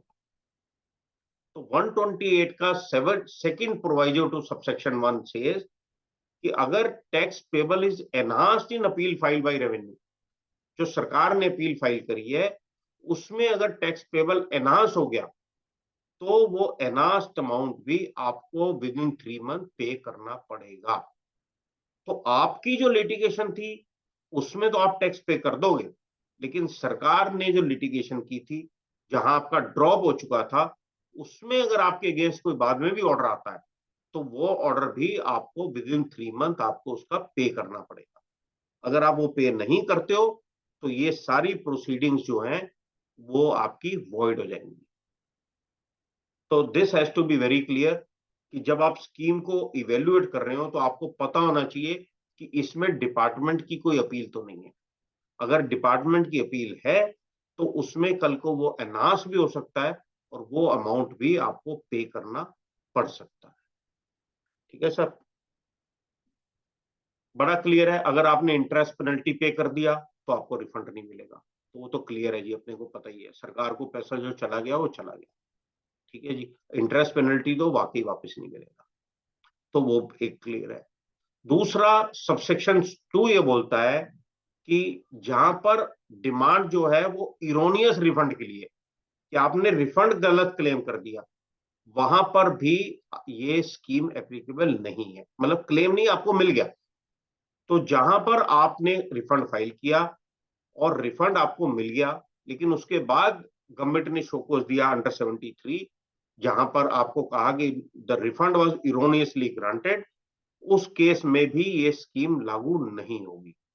तो scheme is applicable only where tax is short paid but not on account of erroneous refund. तो क्योंकि हम जानते हैं 73 में 3 सिचुएशन है, वे टैक्स इज शॉर्ट पेड और input tax credit wrongly availed और यूटिलाइज और इरोनियस रिफंड। तो पहले 2 केसेस में स्कीम एप्लीकेबल होगी और इरोनियस रिफंड के केस में ये स्कीम एप्लीकेबल नहीं होगी। अब ये हो सकता है सर मेरा एक नोटिस हो, उस नोटिस में 73 की डिमांड भी है इनपुट टैक्स क्रेडिट की भी है, टैक्स शॉर्ट पेड की भी है और इरोनियस रिफंड की भी है। तो फिर क्या होगा? वो कहते हैं भाई इरोनियस रिफंड को छोड़ के बाकी आप फुल पेमेंट ऑफ टैक्स करके आप इस स्कीम के अंदर जा सकते हैं।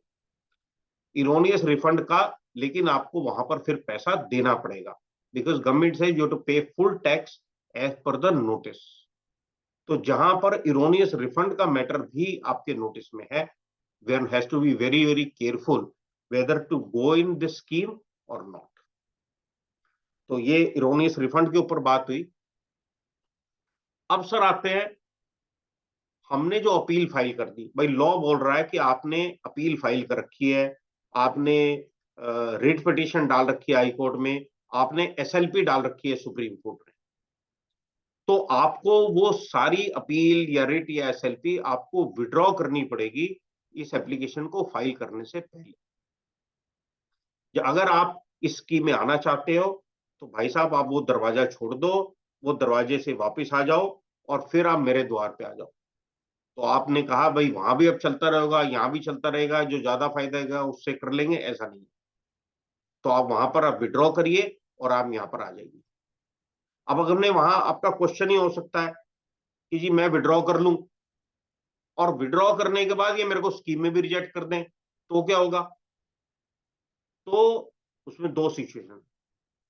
अगर आपको उन्होंने रिजेक्ट कर दिया, आपने एप्लीकेशन फाइल की, प्रॉपर ऑफिसर ने आपको नोटिस दिया, आपने जवाब दिया या नहीं दिया, उसने 4 महीने के ऑर्डर कर दिया कि भैया मुझे तो ये इनके एलिजिबिलिटी समझ नहीं आ रही, इन्होंने टैक्स पूरा नहीं दिया, इनका कोई और इशू था, इन्होंने कोई इशू छोड़ दिया, फॉर वट एवर रीजन उसने स्कीम को रिजेक्ट कर दिया, आपकी एप्लीकेशन को रिजेक्ट कर दिया।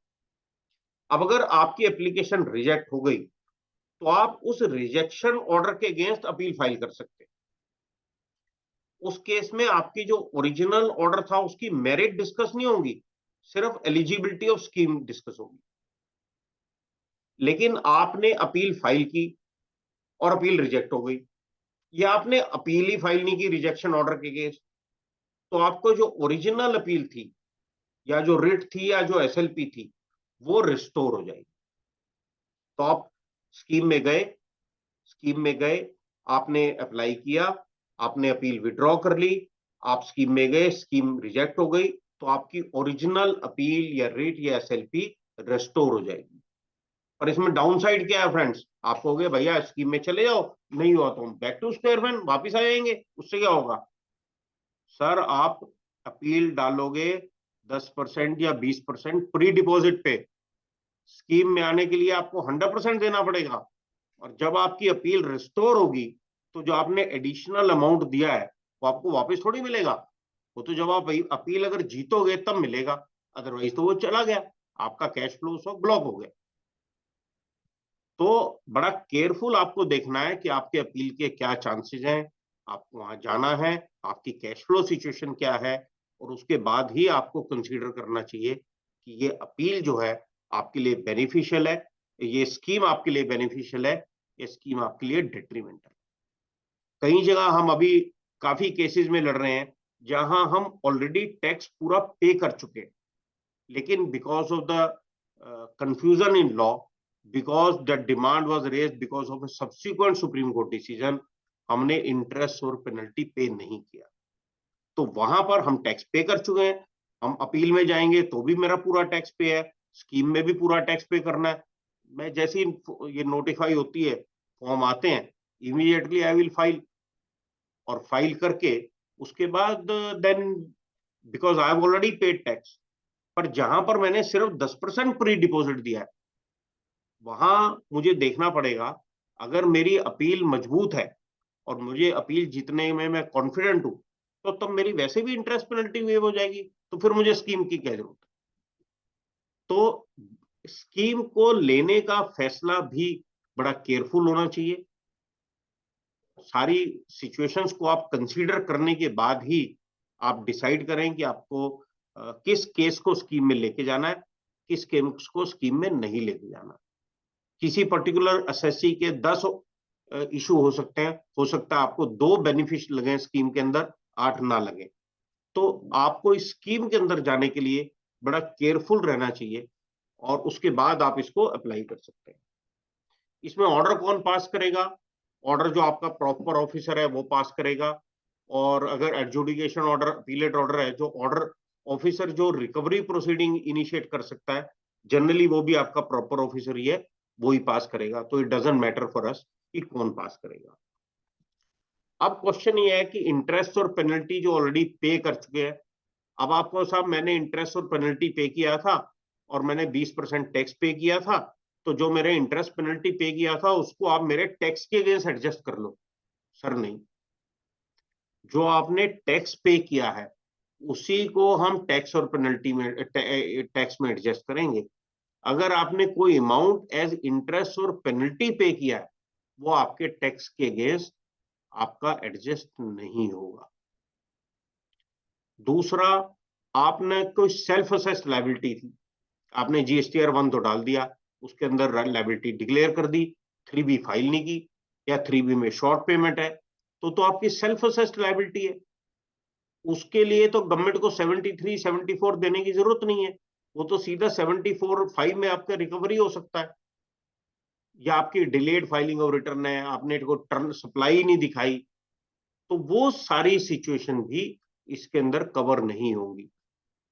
पर अगर किसी सिचुएशन में मान लो आपके प्रॉपर ऑफिसर ने आपको नोटिस दे दिया 73 में, भाई आपने जीएसटीआर 1 में दिखाया था, जीएसटीआर 3 में नहीं दिखाया, प्रॉपर ऑफिसर ने अंडर वटेवर अंडरस्टैंडिंग आपको 73 में नोटिस दे दिया, तो मैं समझता हूं उस केस में आप इस स्कीम का बेनिफिट ले सकते हैं, एटलीस्ट अप्लाई तो कर ही सकते हैं। तो वहां पर प्रोविजन जो है वो कवर करता है। पार्ट वेवर, आप ये कहो साहब ऐसा करा, मेरी 10 करोड़ की लायबिलिटी थी 4 इशू की, आप मेरे को 2 इशू में बेनिफिट दे दो, मैं 6 करोड़ पे कर देता हूं, बाकी और कॉरस्पॉन्डिंग इंटरेस्ट और पेनल्टी मेरे को आप वेव कर दो और उतना ही मैं टैक्स दे देता हूं। नो सर, जितना नोटिस में टैक्स पेबल है वो सारा आपको पे करना पड़ेगा। नोटिस में या ऑर्डर में एक पर्टिकुलर इंस्ट्रूमेंट में जितना आपको टैक्स पेबल है वो सारा का सारा आपको पे करना पड़ेगा, तभी आप इस स्कीम में एलिजिबल होंगे। क्या ट्रांजिशन क्रेडिट अवेलेबल है, क्या ऊपर एप्लीकेबल है? यस। अगर आपने ट्रांजिशन क्रेडिट अवेल किया है ड्यूरिंग दिस पीरियड और वो आपका लिटिगेशन में है, तो उसमें भी आप इस स्कीम का बेनिफिट ले सकते हो, क्योंकि ट्रांजिशन क्रेडिट का जो रिकवरी है वो भी एससीएन इशू होता है अंडर 73 ओनली। तो 73 में हुआ है तो आप इसका क्रेडिट बेनिफिट ले सकते हो। टैक्स जो आपने पे किया है आप उसको इनपुट टैक्स क्रेडिट से पे कर सकते हो, यस सर, आप इसको आईटीसी से पे कर सकते हो। पर हम जो आरसीएम है या इलेक्ट्रॉनिक कॉमर्स ऑपरेटर है उनको तो कैश लेजर से ही पे करना पड़ता है। तो अगर आपकी आरसीएम की लायबिलिटी है और उसके लिए आप स्कीम में जाना चाहते हो तो वो आपको कैश लेजर से ही देनी पड़ेगी। तो आप ये नहीं कह सकते भाई साहब कि नॉर्मल तो मैं कैश लेजर से देता हूं, पर स्कीम में आपने अलाउ रखा आईटीसी तो मैं इसको भी आईटीसी दे दूं। सॉरी सर, जो आप कैश में पे कर सकते करना आपको जरूरी है वो आपको कैश लेजर से ही पे करना है, जो आप आईटीसी से पे कर सकते हो वो आपको आईटीसी से ही पे करना है। IGST payable under custom act, that is a liability under customs act, may be computed under this act, but that is a liability under customs act and this scheme is not under customs act, so आपकी वो liability इसके अंदर cover नहीं होगी। अब sir एक इन्होंने advisory issue करी थी,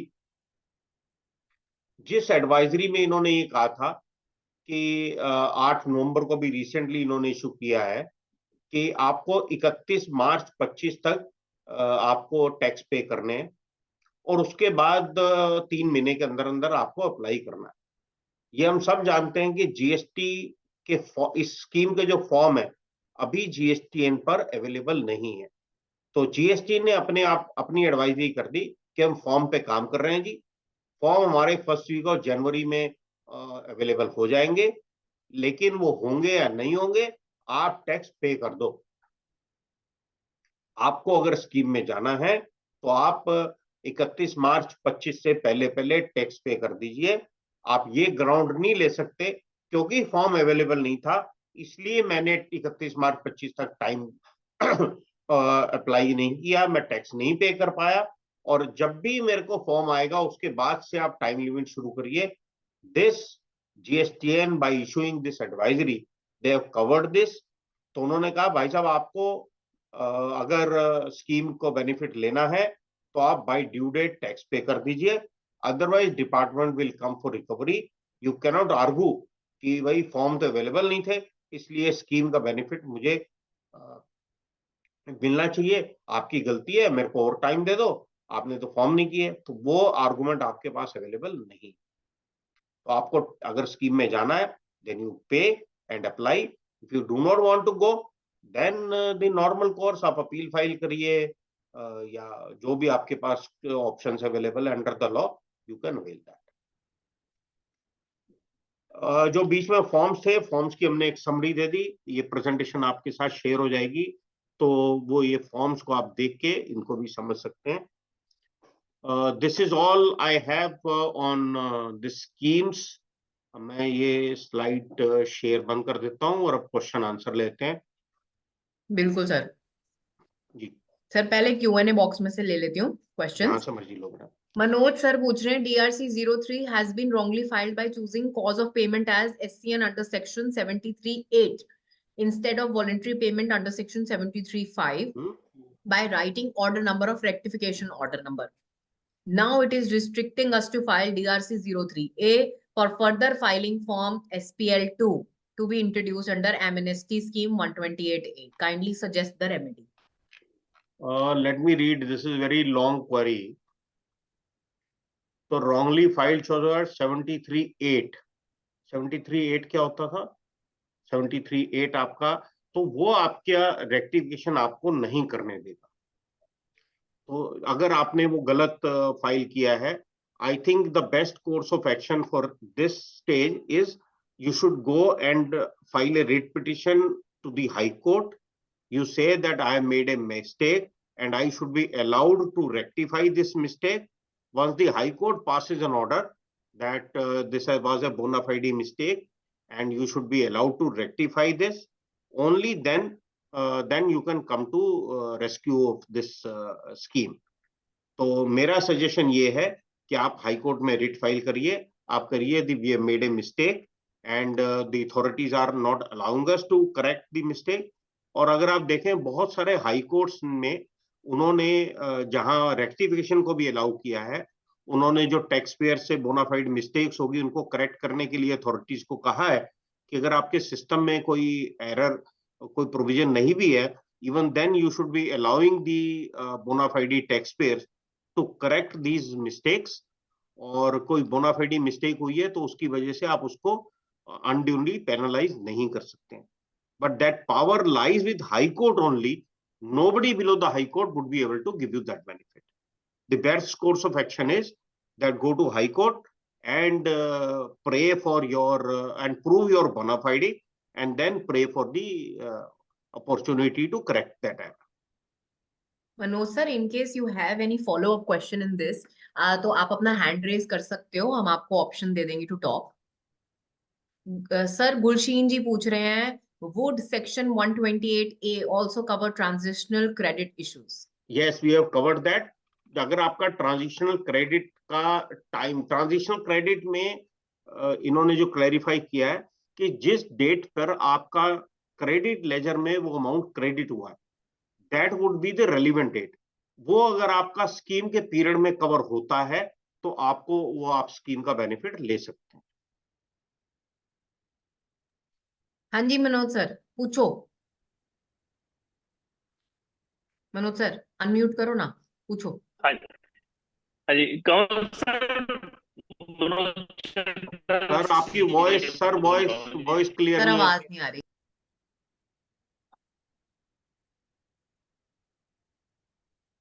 हेलो हेलो हाँ जी मनोज जी, यस अभी आ रही है आवाज सर? हाँ जी बिल्कुल बढ़िया। Hello yes we can hear you Manoj जी।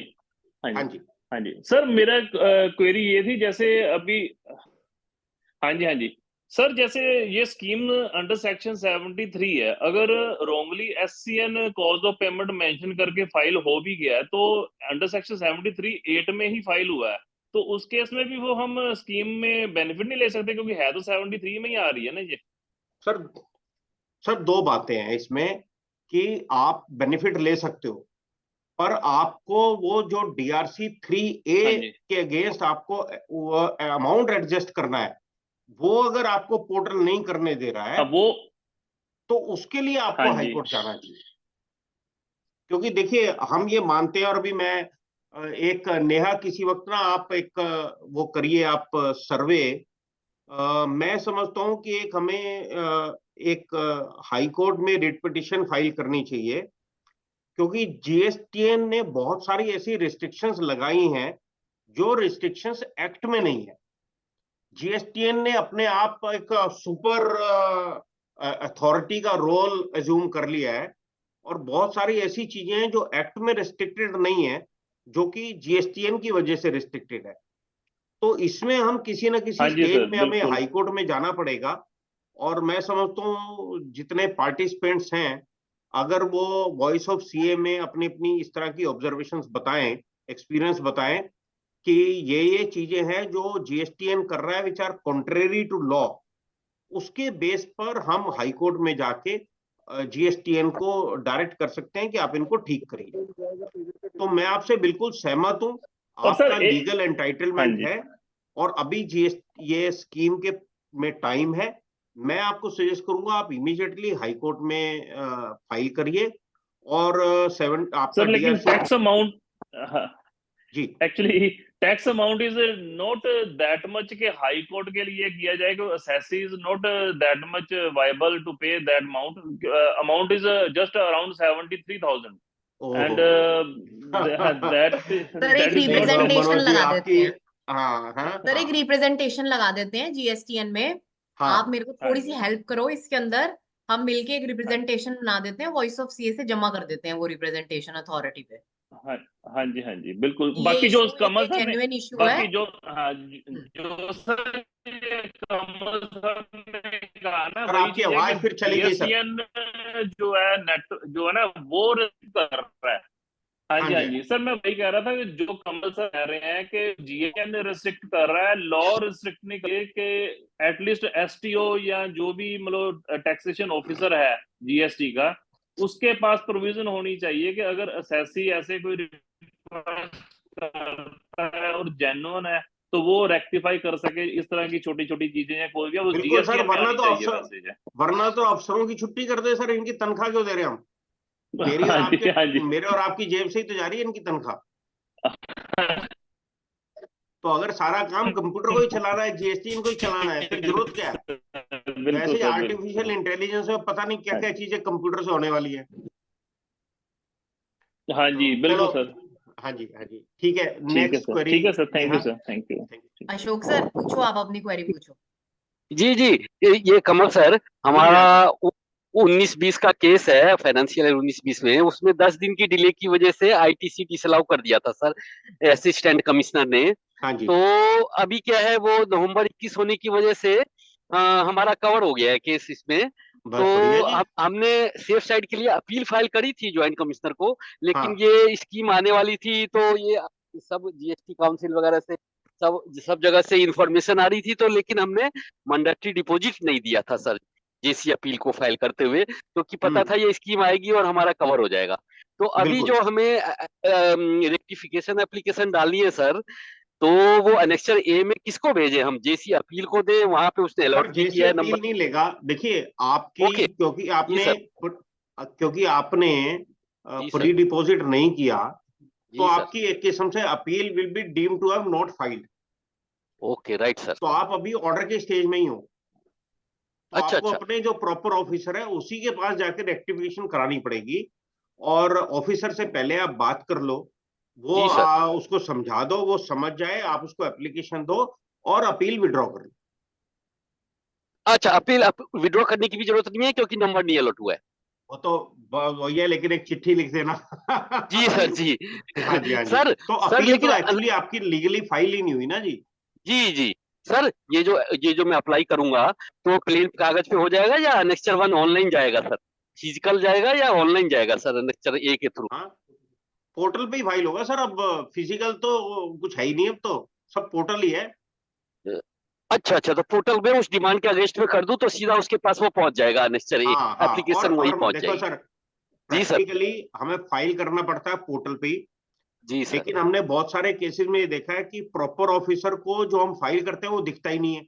वो नहीं दिखता सर। जी जी, यही तो मेरे इसलिए के साथ भी हो रहा मैं ये सजेस्ट करता हूँ अपने सारे प्रोफेशनल कोलीग्स को कि भाई आप पोर्टल पे फाइल कर दो, क्योंकि लॉ आपको इलेक्ट्रॉनिकली बोल रहा है, लेकिन जी सर। उसकी एक फिजिकल कॉपी लेके आप चले जाओ है। बिल्कुल सर। और प्रॉपर बिल्कुल ऑफिसर के पास चले जाओ, साथ में हल्दीराम का एक डब्बा भी ले जाओ, क्योंकि उसके बिना तो बिल्कुल वैसे भी काम नहीं होना। सर। बिल्कुल सर, सही ठीक बात है, तो प्रैक्टिकल तो यही इसलिए है। इसलिए सर, इसलिए ये आप खाली पोर्टल के भरोसे मत रहो, और आप पोर्टल पे अप्लाई कर दो। उस अप्लाई जी की सर। एक्नॉलेजमेंट और स्क्रीनशॉट लेके एप्लीकेशन के साथ आप प्रॉपर ऑफिसर के पास चले जाओ। असिस्टेंट, जी जी जी, ठीक है ठीक है। और अपीलेट के पास मेरी अपील ही वैलिड नहीं है तो अपील के पास जाना ही नहीं है सर। पहले जैसे असिस्टेंट कमिश्नर को मना लो, क्योंकि ठीक है अपील सर, वाले ने तो आपको अभी तक एंटरटेन ही नहीं किया।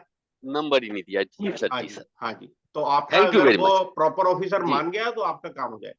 बहुत बढ़िया, ठीक है सर, ठीक है। Thank okay you very sir, much sir. Thank you before sir, thank moving to the next question, हाथ जोड़ के माफी है सर, आज टेक्निकल एरर की वजह से मैंने इंट्रोडक्शन गलत पढ़ दिया था। कोई बात नहीं, कोई बात नहीं। आपने इतना इंट्रोडक्शन पढ़ दिया, इतना जबरदस्त, उसके तो मैं नजदीक भी नहीं हूँ। मैं नहीं सर सिर्फ नहीं, you are a very humble person. आपकी जो अचीवमेंट्स हैं उनका उनका कोई जवाब ही नहीं है, और हम देखो, लोग मैं अगर उसका 1/3 भी कर ले तो नहीं बस नहीं नहीं उतना ही नहीं, बहुत है। सब अपनी अपनी जगह जो है, वो अपने अपनी जगह सब लोग अच्छा काम कर रहे हैं। मेरा उनका बहुत वाइड एक्सपीरियंस है, मेरा एक्सपीरियंस सिर्फ इनडायरेक्ट टैक्सेस में है। मेरे को ऑडिट, माफी सर, IFRS और माफी। किसी भी चीज का कोई आइडिया नहीं है। बहुत माफी कि मैंने आज जो है नहीं वो नहीं, कोई बात टेक्निकल नहीं, एरर कोई की बात वजह नहीं, से गलत इंट्रो पढ़ दिया था फॉर कोई द बात फर्स्ट टाइम इन कोई सो मेनी इयर्स। बात हो जाता है। तो मयंक सर पूछिए अपना question. Good evening sir. Good actually मैं इवनिंग जी। जानना चाह रहा था कि मेरे एक क्लाइंट का कैश लेजर में काफी अच्छा अमाउंट फंसा हुआ है, जी, और उसका सीओ मोटो 2018-19 में रजिस्ट्रेशन कैंसिल हो गया, okay. Non filing of the return के कारण। Can we okay, apply the refund for that amount? नहीं सर, वो तो कोई प्रोविजन नहीं है। कैंसल हो गया और कैश लेजर में पड़ा हुआ था। हाँ जी।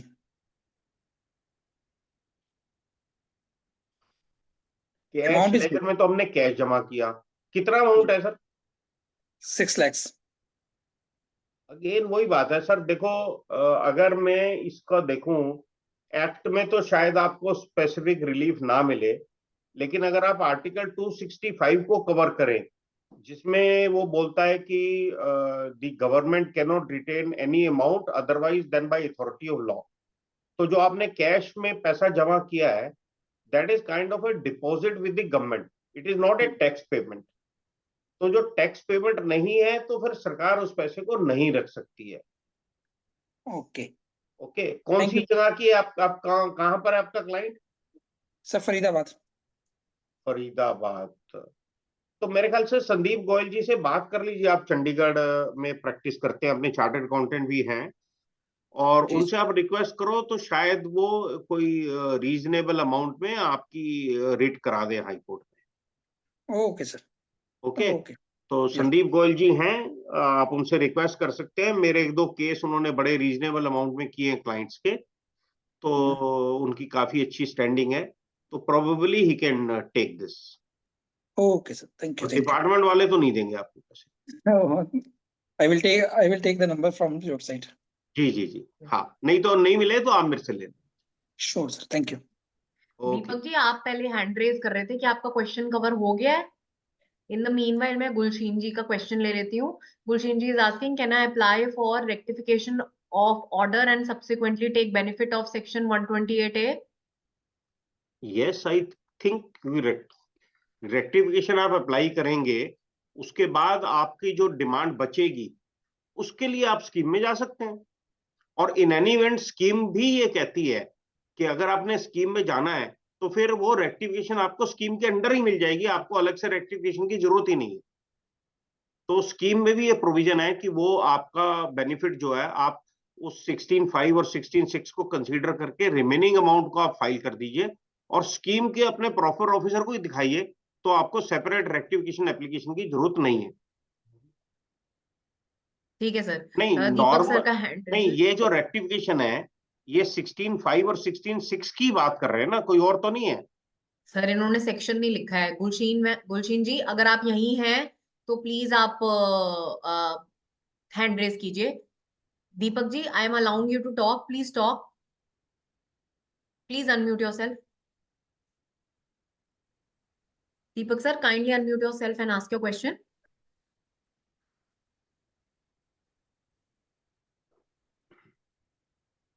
सर तब तक मैं एक क्वेश्चन और पूछ लेती हूँ राहुल कांत जी का। Taxpayer did not file any appeal against the order and his application under 128A is rejected. Thereafter, the time limit for filing appeal under section 107 has also lapsed. In such a scenario, is it advisable to first file an appeal under section 107 and then withdraw it before filing 128A, so that the option to revive the appeal is available later on in the event of application under section 128A getting rejected? नहीं sir, ऐसा नहीं होगा।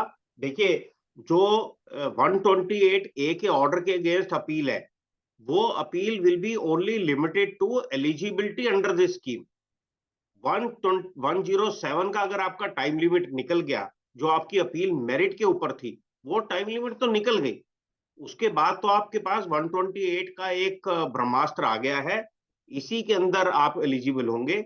अगर आप इसमें eligible हैं तो आपको बेनिफिट मिलेगा, अगर इसमें एलिजिबल नहीं है तो आपको बेनिफिट नहीं मिलेगा। और इसमें एक चीज और मैं बीच में स्किप कर गया। इसमें क्या हुआ है कि जो सेक्शन 128A है, उसमें इन्होंने 73 सेक्शन की बात की है, शोकोज नोटिस की बात की और ऑर्डर की बात की 128A में। लेकिन जब इन्होंने अपील की बात की कि कहीं अपील पेंडिंग है 107 में, वहां इन्होंने ये नहीं बात की the appeal should be arising from section 73 SCN।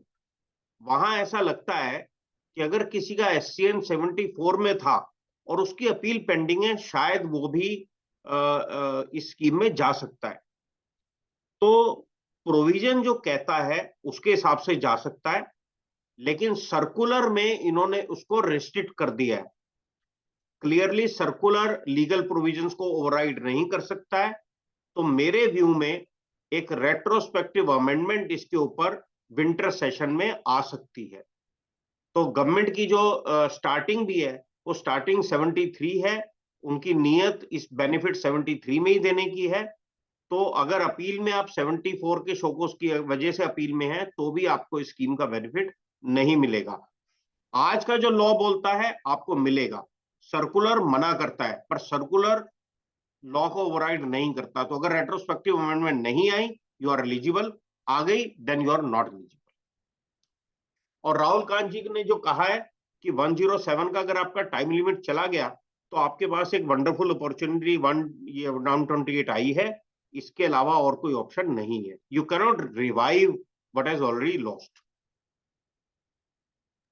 Sir Deepak ji को एक बारी फिर कोशिश कर रही हूँ मैं हाँ जी, हाँ जी। अनम्यूट करने के लिए। एक्चुअली मेरे को लग रहा है कुछ टेक्निकल एरर चल रहा है उनके साथ, क्योंकि मैं बार बार। हाँ Deepak sir, good evening sir. Good good evening. Evening yes we can hear you. बोलो सर, बोलो। मेरा सर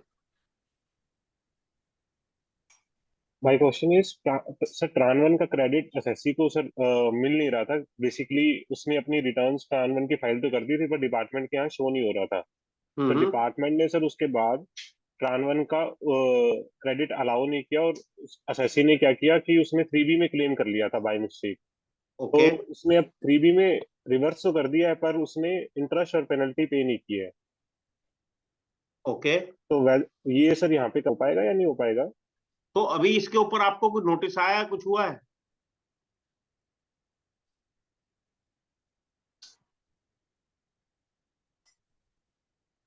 सर इसमें कोई नोटिस वगैरह इशू हुआ है अभी? हेलो? तो ट्रांवन का क्रेडिट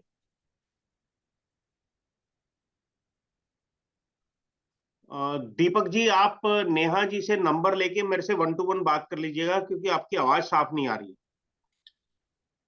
सर कुछ टेक्निकल डिफिकल्टी है। हाँ, कोई बात आप नहीं। आप हाँ मेरी पीपीटी शेयर करेंगे, उसमें मेरा ईमेल आईडी और नंबर भी यस, है, तो जिसको क्वेरी है वो मेरे से 1-to-1 भी बात कर सकते हैं। मैं आपकी ईमेल आईडी और नंबर चैट बॉक्स में भी अभी शेयर कर देती हूँ। हाँ जी। अभी कर देती हूँ मैं। सर प्रवीण जी का क्वेश्चन ले लेती हूँ। हाँ जी। प्रवीण जी कह रहे हैं, can the pre deposit amount deposited in appeal be adjusted against this scheme? Yes, it can be adjusted. Vinod sir का क्वेश्चन है, we had a credit from VAT but not claimed in GST, can we claim the credit under amnesty scheme now? नहीं sir, VAT का credit तो खत्म हो गया। अब आपको जो उसके बाद जितनी सारी अपॉर्चुनिटी सुप्रीम कोर्ट ने और सबने दिलाई, उसमें आपको ट्रांजिशन क्रेडिट में आपको लेना चाहिए था। तो वो अगर अभी तक आपने नहीं लिया है तो I think that credit has gone. Sir Deepak ji का क्वेश्चन हमने कवर कर लिया है। हिमांशु जी पूछ रहे हैं, in case of one of my client newly registered under GST in the month of June 24, he made some purchase after June 24 and filed nil GST return. First, sales were made during the month of August 24. When filing the return, we noticed that the ITC on the purchases made did not auto-populate in 3B, nor the ITC is showing in electronic credit ledger. What to do? Sir, June 24 की आपकी purchase है। जून 24 की purchase आपकी अगर उसमें 2A या 2B में नहीं आ रही, तो आप अपने वेंडर से बात करिए और उससे पता करिए कि क्या उसने GSTR 1 फाइल करी है और उसके अंदर आपकी इंफॉर्मेशन उसने डाली है प्रॉपरली। और अगर वो सारी इंफॉर्मेशन उसने डाली है, then you can raise a query to GSTN showing him that he has filed GSTR 1 and indicated still it is not coming in your GSTR 2A और 2B। तो जून 24 का है, अभी आपका नुकसान नहीं हुआ है, आपके टाइम पर है। But you need to take up first with your vendor, take the details from him and then approach GSTN। अच्छा सर, दीपक सर कह रहे हैं, काइंडली रीड द क्वेश्चन। मैं पढ़ देती हूँ सर उनका question. Tran 1 credit was not given earlier to SSC. Then SSC had claimed through GSTR 3B. Then department issued SCN and order has been passed where SSC had reversed the tax but not paid interest and penalty. Whether it will be covered here? Yes, it will be covered। सिर्फ इसमें था जो SSC ने जो show cause के अंदर period उन्होंने cover किया है, वो पीरियड इस स्कीम के पीरियड के अंदर होना चाहिए और शोकोस 73 के अंदर आया होना चाहिए। सर नेक्स्ट पढ़ दूं? हाँ जी। सर करण जी तो पूछ इसमें रहे हैं, अगर योर दीपक जी को अगर क्लैरिफाई नहीं हुआ है, अगर वो अब शोकोस नोटिस मेरे साथ शेयर करें तो मैं इनको और अच्छा आंसर कर पाऊंगा। सर उनका थैंक यू आ गया है। दीपक सर, वैसे मैंने चैट बॉक्स में सभी मेंबर्स के लिए कमल सर का ईमेल आईडी और फोन नंबर शेयर कर दिया है, जस्ट इन केस आप फर्दर उनके साथ कुछ डिस्कस करना चाहते हैं तो। करण नागपाल जी पूछ रहे हैं, sir your suggestion to pay tax now और after forms get live? You have a time up to 31 March 25। तो आप 31 मार्च 25 तक आपको टैक्स पे करना है। Do not link it with forms going live. Form live हो रहे हैं या नहीं हो रहे हैं, इस बात को दिमाग से निकाल दीजिए। आपको 31 मार्च 25 तक टैक्स पे करना है। आप 31 मार्च 25 तक टैक्स पे कर दीजिए। दूसरा, मैं ये भी एप्रीहेंड कर रहा हूं कि थोड़े दिनों में टैक्स अथॉरिटीज लोगों को चेस करना शुरू कर देंगी। अगर किसी की डिमांड है और उसने प्री डिपॉजिट नहीं किया है या प्री डिपॉजिट करके बैठा हुआ है, तो लोग उनको चेस करना शुरू करेंगे, because government want to make this scheme successful. और वो कहेंगे ठीक है जी, अगर आपने स्कीम में जाना है तो आप टैक्स पे कर दो, इंटरेस्ट पेमेंट उसका वेवर आपको हम दिला देंगे। तो मेरी सजेशन ये है कि आप फॉर्म से इसको डीलिंक रखिए। 31 मार्च 25 की डेट को आप फर्म मान के चलिए और उसके हिसाब से आप इवेल्युएट करिए।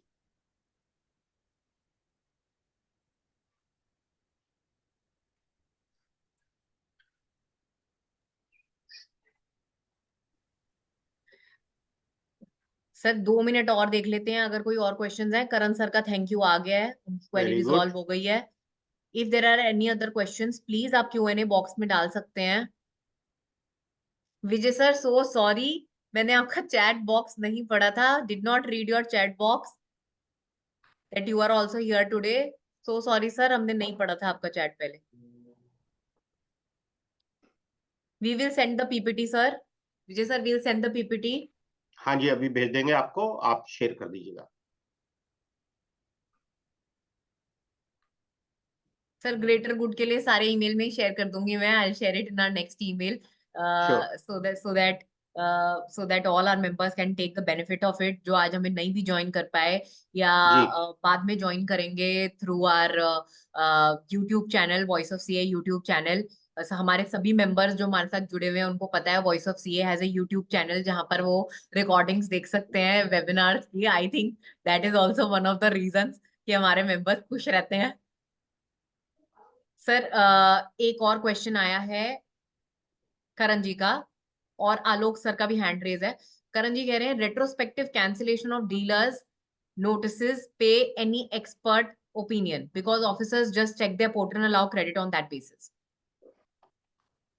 सॉरी, मैं Karan sir kindly unmute yourself please, hand raise करो, आप अपना क्वेश्चन पूछो, हमें समझ में नहीं आया।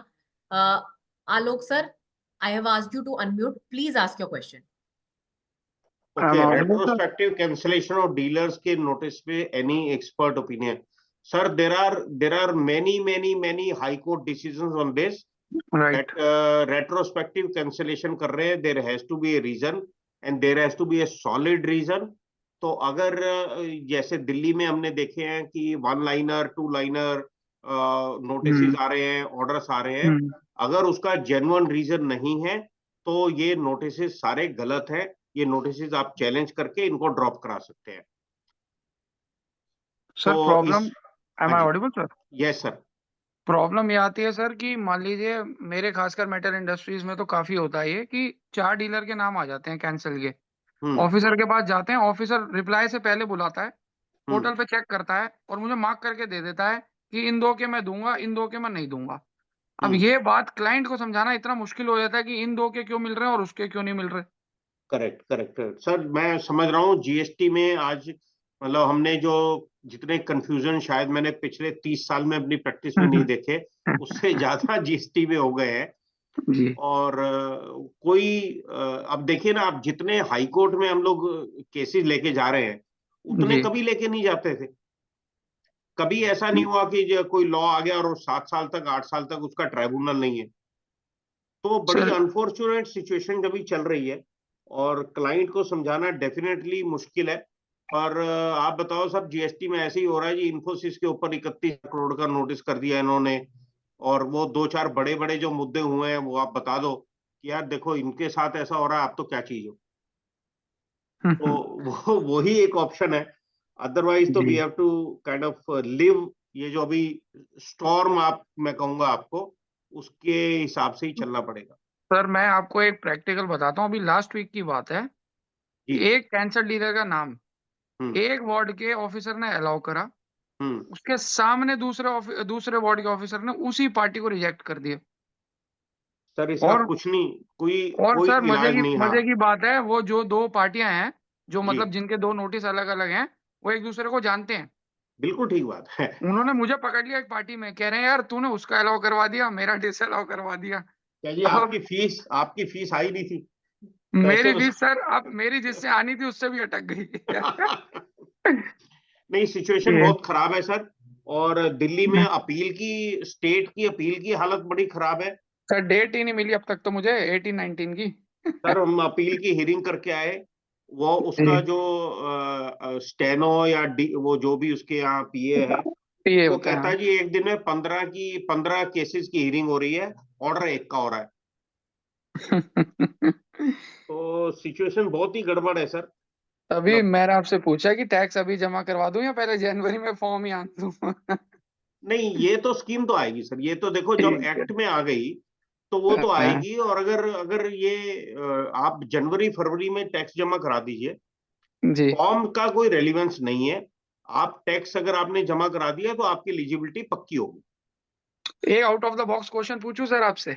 जी सर। ये जो पार्टी जिसका एक कैंसर डीलर अलाउ करा और एक दूसरे ऑफिसर ने डिसअलाउ करा है, ये हाँ जी। अपील में बाय नेम डाल दूं क्या ऑफिसर का नाम और वार्ड नंबर? नहीं सर, नहीं सर, आपको और हमको उसी डिपार्टमेंट जाना है।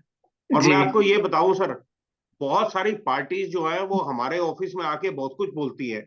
जी हम उनको बोलते हैं जी हम आपके साथ खड़े हैं, चलो आपको ये हरास करा है, चलो एफआईआर करते हैं, करा दें। जी आप एफिडेविट दोगे कि आपको रात को डीजीआई वालों ने मारा पीटा या हरास करा? नहीं ठीक देंगे। है, वो नहीं करते। तो सर हम रिप्रेजेंटेटिव हैं। एक जी बड़ी पुरानी कहावत है, मुद्दई सुस्त और गवाह चुस्त। तो ओह उससे नहीं काम चलता सर। जी तो लड़ाई तो देखो उनकी है। लड़ाई हम्म ऐसा नहीं है कि ये जो जीएसटी का माहौल है, इस देश का माहौल है, वो आपने और मैंने बनाया है। राइट तो और ऐसा भी नहीं है कि सिर्फ जीएसटी डिपार्टमेंट ही ऐसी हरकतें कर रहा है, देश में और भी बहुत सारे डिपार्टमेंट कर रहे हैं। तो आप पर उसको बोलो कि देखो जब तक आप मेरे को मोदी जी की गद्दी पे नहीं बिठाते तब तक तो मैं कुछ नहीं कर सकता, आप ये करो जरा, मैं फिर देखता हूँ इनको। ठीक सर, ठीक है है, ना, समझ मतलब गया। हम बड़ी लाइफ में बड़ी टेंशन लेते थे सर क्लाइंटों के लिए। जी और हम बड़ी करते थे यार, ये ऑफिसर ऐसे कर रहा है वैसे कर रहा है। लेकिन बाद में समझ आने लगा भाई उसकी भी किस्मत है, मेरी भी किस्मत है, देश की भी किस्मत है, कलयुग चल रहा है। तो बहुत सारी चीजें हैं जो आपके और मेरे कंट्रोल में नहीं है। वो नहीं है। राइट है सर, ना राइट। सर, अब आपने जंगल में अगर चलना है और जहां पर कंकड़ पत्थर कांटे सब कुछ हैं, तो आप जंगल नहीं साफ करते, आप जूता पहनते। जूता बदल ले, बिल्कुल सर, राइट। तो समझ गया सर, सर। सर घर जाके सोना भी है, अच्छे ऑफिसर्स भी हैं राइट और अच्छे क्लाइंट भी हैं, बुरे क्लाइंट भी हैं, बुरे ऑफिसर भी हैं। अब क्लाइंट हमें थोड़ी बताते हैं सारी बातें। राइट। तो क्लाइंट तो तभी आता है जब वो बेचारा वो फंस जाता फंस जाता है। है ना। पहले तो आप बात करो भैया बिल मत लेना, वो कह रहा ना जी मैं तो बिल्कुल नहीं लेता, मेरे सारी पार्टियां ऐसी है वो है। राइट वो राइट। बिल्कुल ऐसा करता है जी, ये तो मतलब गंगा जी में ही रहता है, हरिद्वार में ही रहता है हमेशा। जब ये नोटिस मेटल आता है, अच्छा नहीं जी वो मेटल तो वाले खासकर रहते हैं सर, ये मेटल है। इंडस्ट्री खासकर गंगा में ही रहती है, मेटल इंडस्ट्री तो। नहीं नहीं, मैं तो सबको डील करता हूँ सर, मेटल को भी करता हूँ, जी लिकर को भी करता हूँ, ये तंबाकू वाले भी हैं, कॉपर वाले भी हैं, सब हैं। तो जी पहले कहते हैं, फिर वो कहते हैं, बहुत सारे आजकल क्लाइंट आके बोलते हैं जी हमारे सीए ने मरवा दिया। तो मैं उनको कहता हूँ भाई आपके धंधे में प्रॉफिट कितना है? हाँ वो बोलते हैं ये 8%, 10%। 10 से हाँ ऊपर 8 भी बहुत कम बोलते हैं लोग, 2-4% बोलते हाँ हैं। मैंने कहा सर आपका सीए 18% डील कर रहा है और हाँ। आपका पूरा परिवार ये 8-10% पे लगा है, तो आप धंधा सीए को दे दो, आप टैक्स कर लो। ठीक जो बात। 18% है वो आप संभालो और जी 8-10% सीए को दे दो। राइट। तो फिर उनको समझ आती है। तो ये सब सब कहने की बातें हैं सर, जो 18% के बिल जिन्होंने 3-3, 4-4% पे खरीद रखे समझ हैं, लिए रखे हैं ये। ये पैसे हमें बात थोड़ी आप दिए सही कह इन्होंने। रहे हो सर। ये ऑफिसर डायरेक्ट ये कैलकुलेशन देता है मुझे कि यार तू 18 के बिल उसने 3 पे लिए हैं, 15 उसने कमा लिए और तू उसकी वकालत करने आ रहा है, ऐसे हाँ ही तो बोलते हैं। 15 में से आपको नहीं दिए, उसने 4 आने भी। 4 बिल्कुल। और ना उसने माना है कि मैंने लिए हैं। राइट। तो सर वो तो प्रभु श्री कृष्ण कह गए, जो ऐसे कर्म करेगा वैसे फल होगा, देखी फॉलो। जाएगी। Right sir, right. Thank you so much. Thank you sir. Sir move on कर जाए, बीके दास जी के क्वेश्चन आया हुआ है। हाँ जी, हाँ जी। ओ सर, राहुल गांधी का क्वेश्चन पहले है। My follow-up query, I had raised this query with reference to rule 164 15A. 15A उन्होंने कोट किया है सर Q&A बॉक्स के अंदर। In case where no appeal is filed against the order in form GST SPL 07 within time period, the original appeal if any filed by the applicant. Sir Rahul Gandhi का question पहले वाला खोलूं क्या एक बारी? राहुल नहीं गांधी। नहीं नहीं, कोई बात नहीं, मैं ये पढ़ लेता हूँ, भी समझ आ जाएगा मुझे। राहुल कांत जी बहुत सीनियर चार्टर्ड अकाउंटेंट है, बहुत लर्नेड आदमी है। ये स्नैपडील, प्राइस वाटर हाउस सबका एक्सपीरियंस है। और इनके क्वेश्चंस जो है वो इसी लेवल के होने चाहिए जैसे क्वेश्चन पूछे जा रहे हैं। सर राहुल सर, प्लीज आप आ जाओ ना, इधर हैंड रेस करके। राहुल सर को आपको स्पीकर भी लेना चाहिए। हाँ जी का राहुल सर बहुत प्लीज। बहुत बोलिए वास्ट सर। एक्सपीरियंस है। Sir good evening. Very yes good sir. Evening Rahul ji. जी तो राहुल सर क्या पूछ रहे हो, ये बताओ, क्या कह रहे हो? अच्छा, मैं सर ये कह रहा हूँ क्योंकि रूल 164(15) में वो कहता है हम्म। कि अगर आपका एप्लीकेशन 128 वाला रिजेक्ट हो जाता है हाँ। और आपने अगर पहले जो है 107 में अपील फाइल करी थी, but for hmm. Filing application under 128A आपने उसको विड्रॉ करके फिर फाइल करा, हम्म। अब आपकी 128 है तो रिजेक्ट हो गई। अब हम्म, आप उसकी अपील में नहीं जाना चाहते हो, मेरिट्स पे की भी आपकी एप्लीकेशन क्यों रिजेक्ट हो गई, आप उस मेरिट्स की अपील नहीं करना चाहते, ठीक तो है। आपने जो पहले अपनी 107 वाली अपील विड्रॉ करी थी वो रिस्टोर हो जाएगी। बिल्कुल ठीक।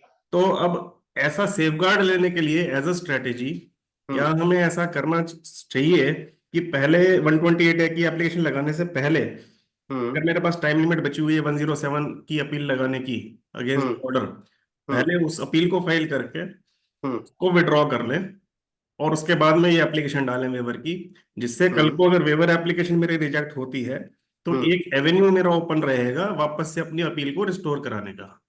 बिल्कुल आप सही कह रहे हो, इसमें कोई डाउन साइड नहीं है, इसमें कोई दिक्कत नहीं है। सिर्फ ये है कि 128A में आपको पूरा टैक्स देना है, अपील में आपको सिर्फ प्री डिपॉजिट देना है। जी तो अगर आप अपील में मेरिट पे श्योर हो फिर तो 128A भूल जाओ।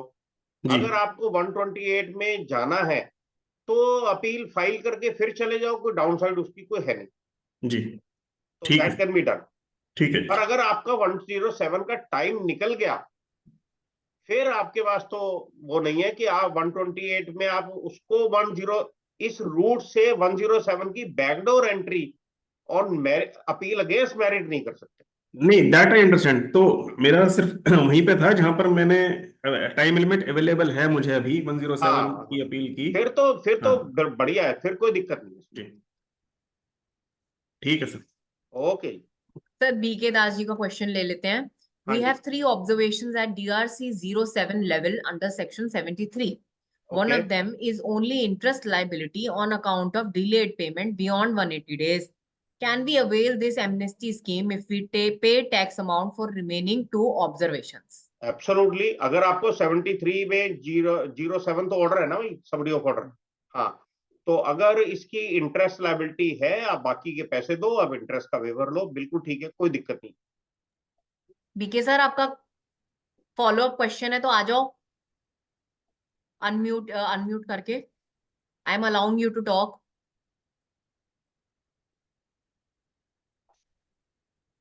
सर फॉलो अप क्वेश्चन है तो अनम्यूट करके आप पूछ सकते हैं आप। नहीं, वो आंसर हो गया उनका, ठीक है। सर क्योंकि हमारे इसमें सारे क्वेश्चंस आंसर हो आंसर गया। हो गए हैं Q&A बॉक्स में, और सर चैट बॉक्स वाले क्वेश्चंस भी इसमें हमने आंसर कर दिए हैं। And to conclude the session, मैं थैंक करूंगी सारे पार्टिसिपेंट्स को जो जिन्होंने आज हमें ज्वाइन किया फिर से, एंड उन सभी पार्टिसिपेंट्स को जो हमें यूट्यूब पे बाद में ये सेशन देखेंगे, और कमल सर को फोल्डेड हैंड्स के साथ कि thank you so much sir for humbly and graciously accepting our invite for voice of CA webinar. और मैं विश करती हूँ कि हम जो है वो और भी बहुत सारे वेबिनार साथ में करते रहें। Thank you Neha, thank you, pleasure is all mine. Thank you so much sir. Head office thank you. Kindly close the session. Okay.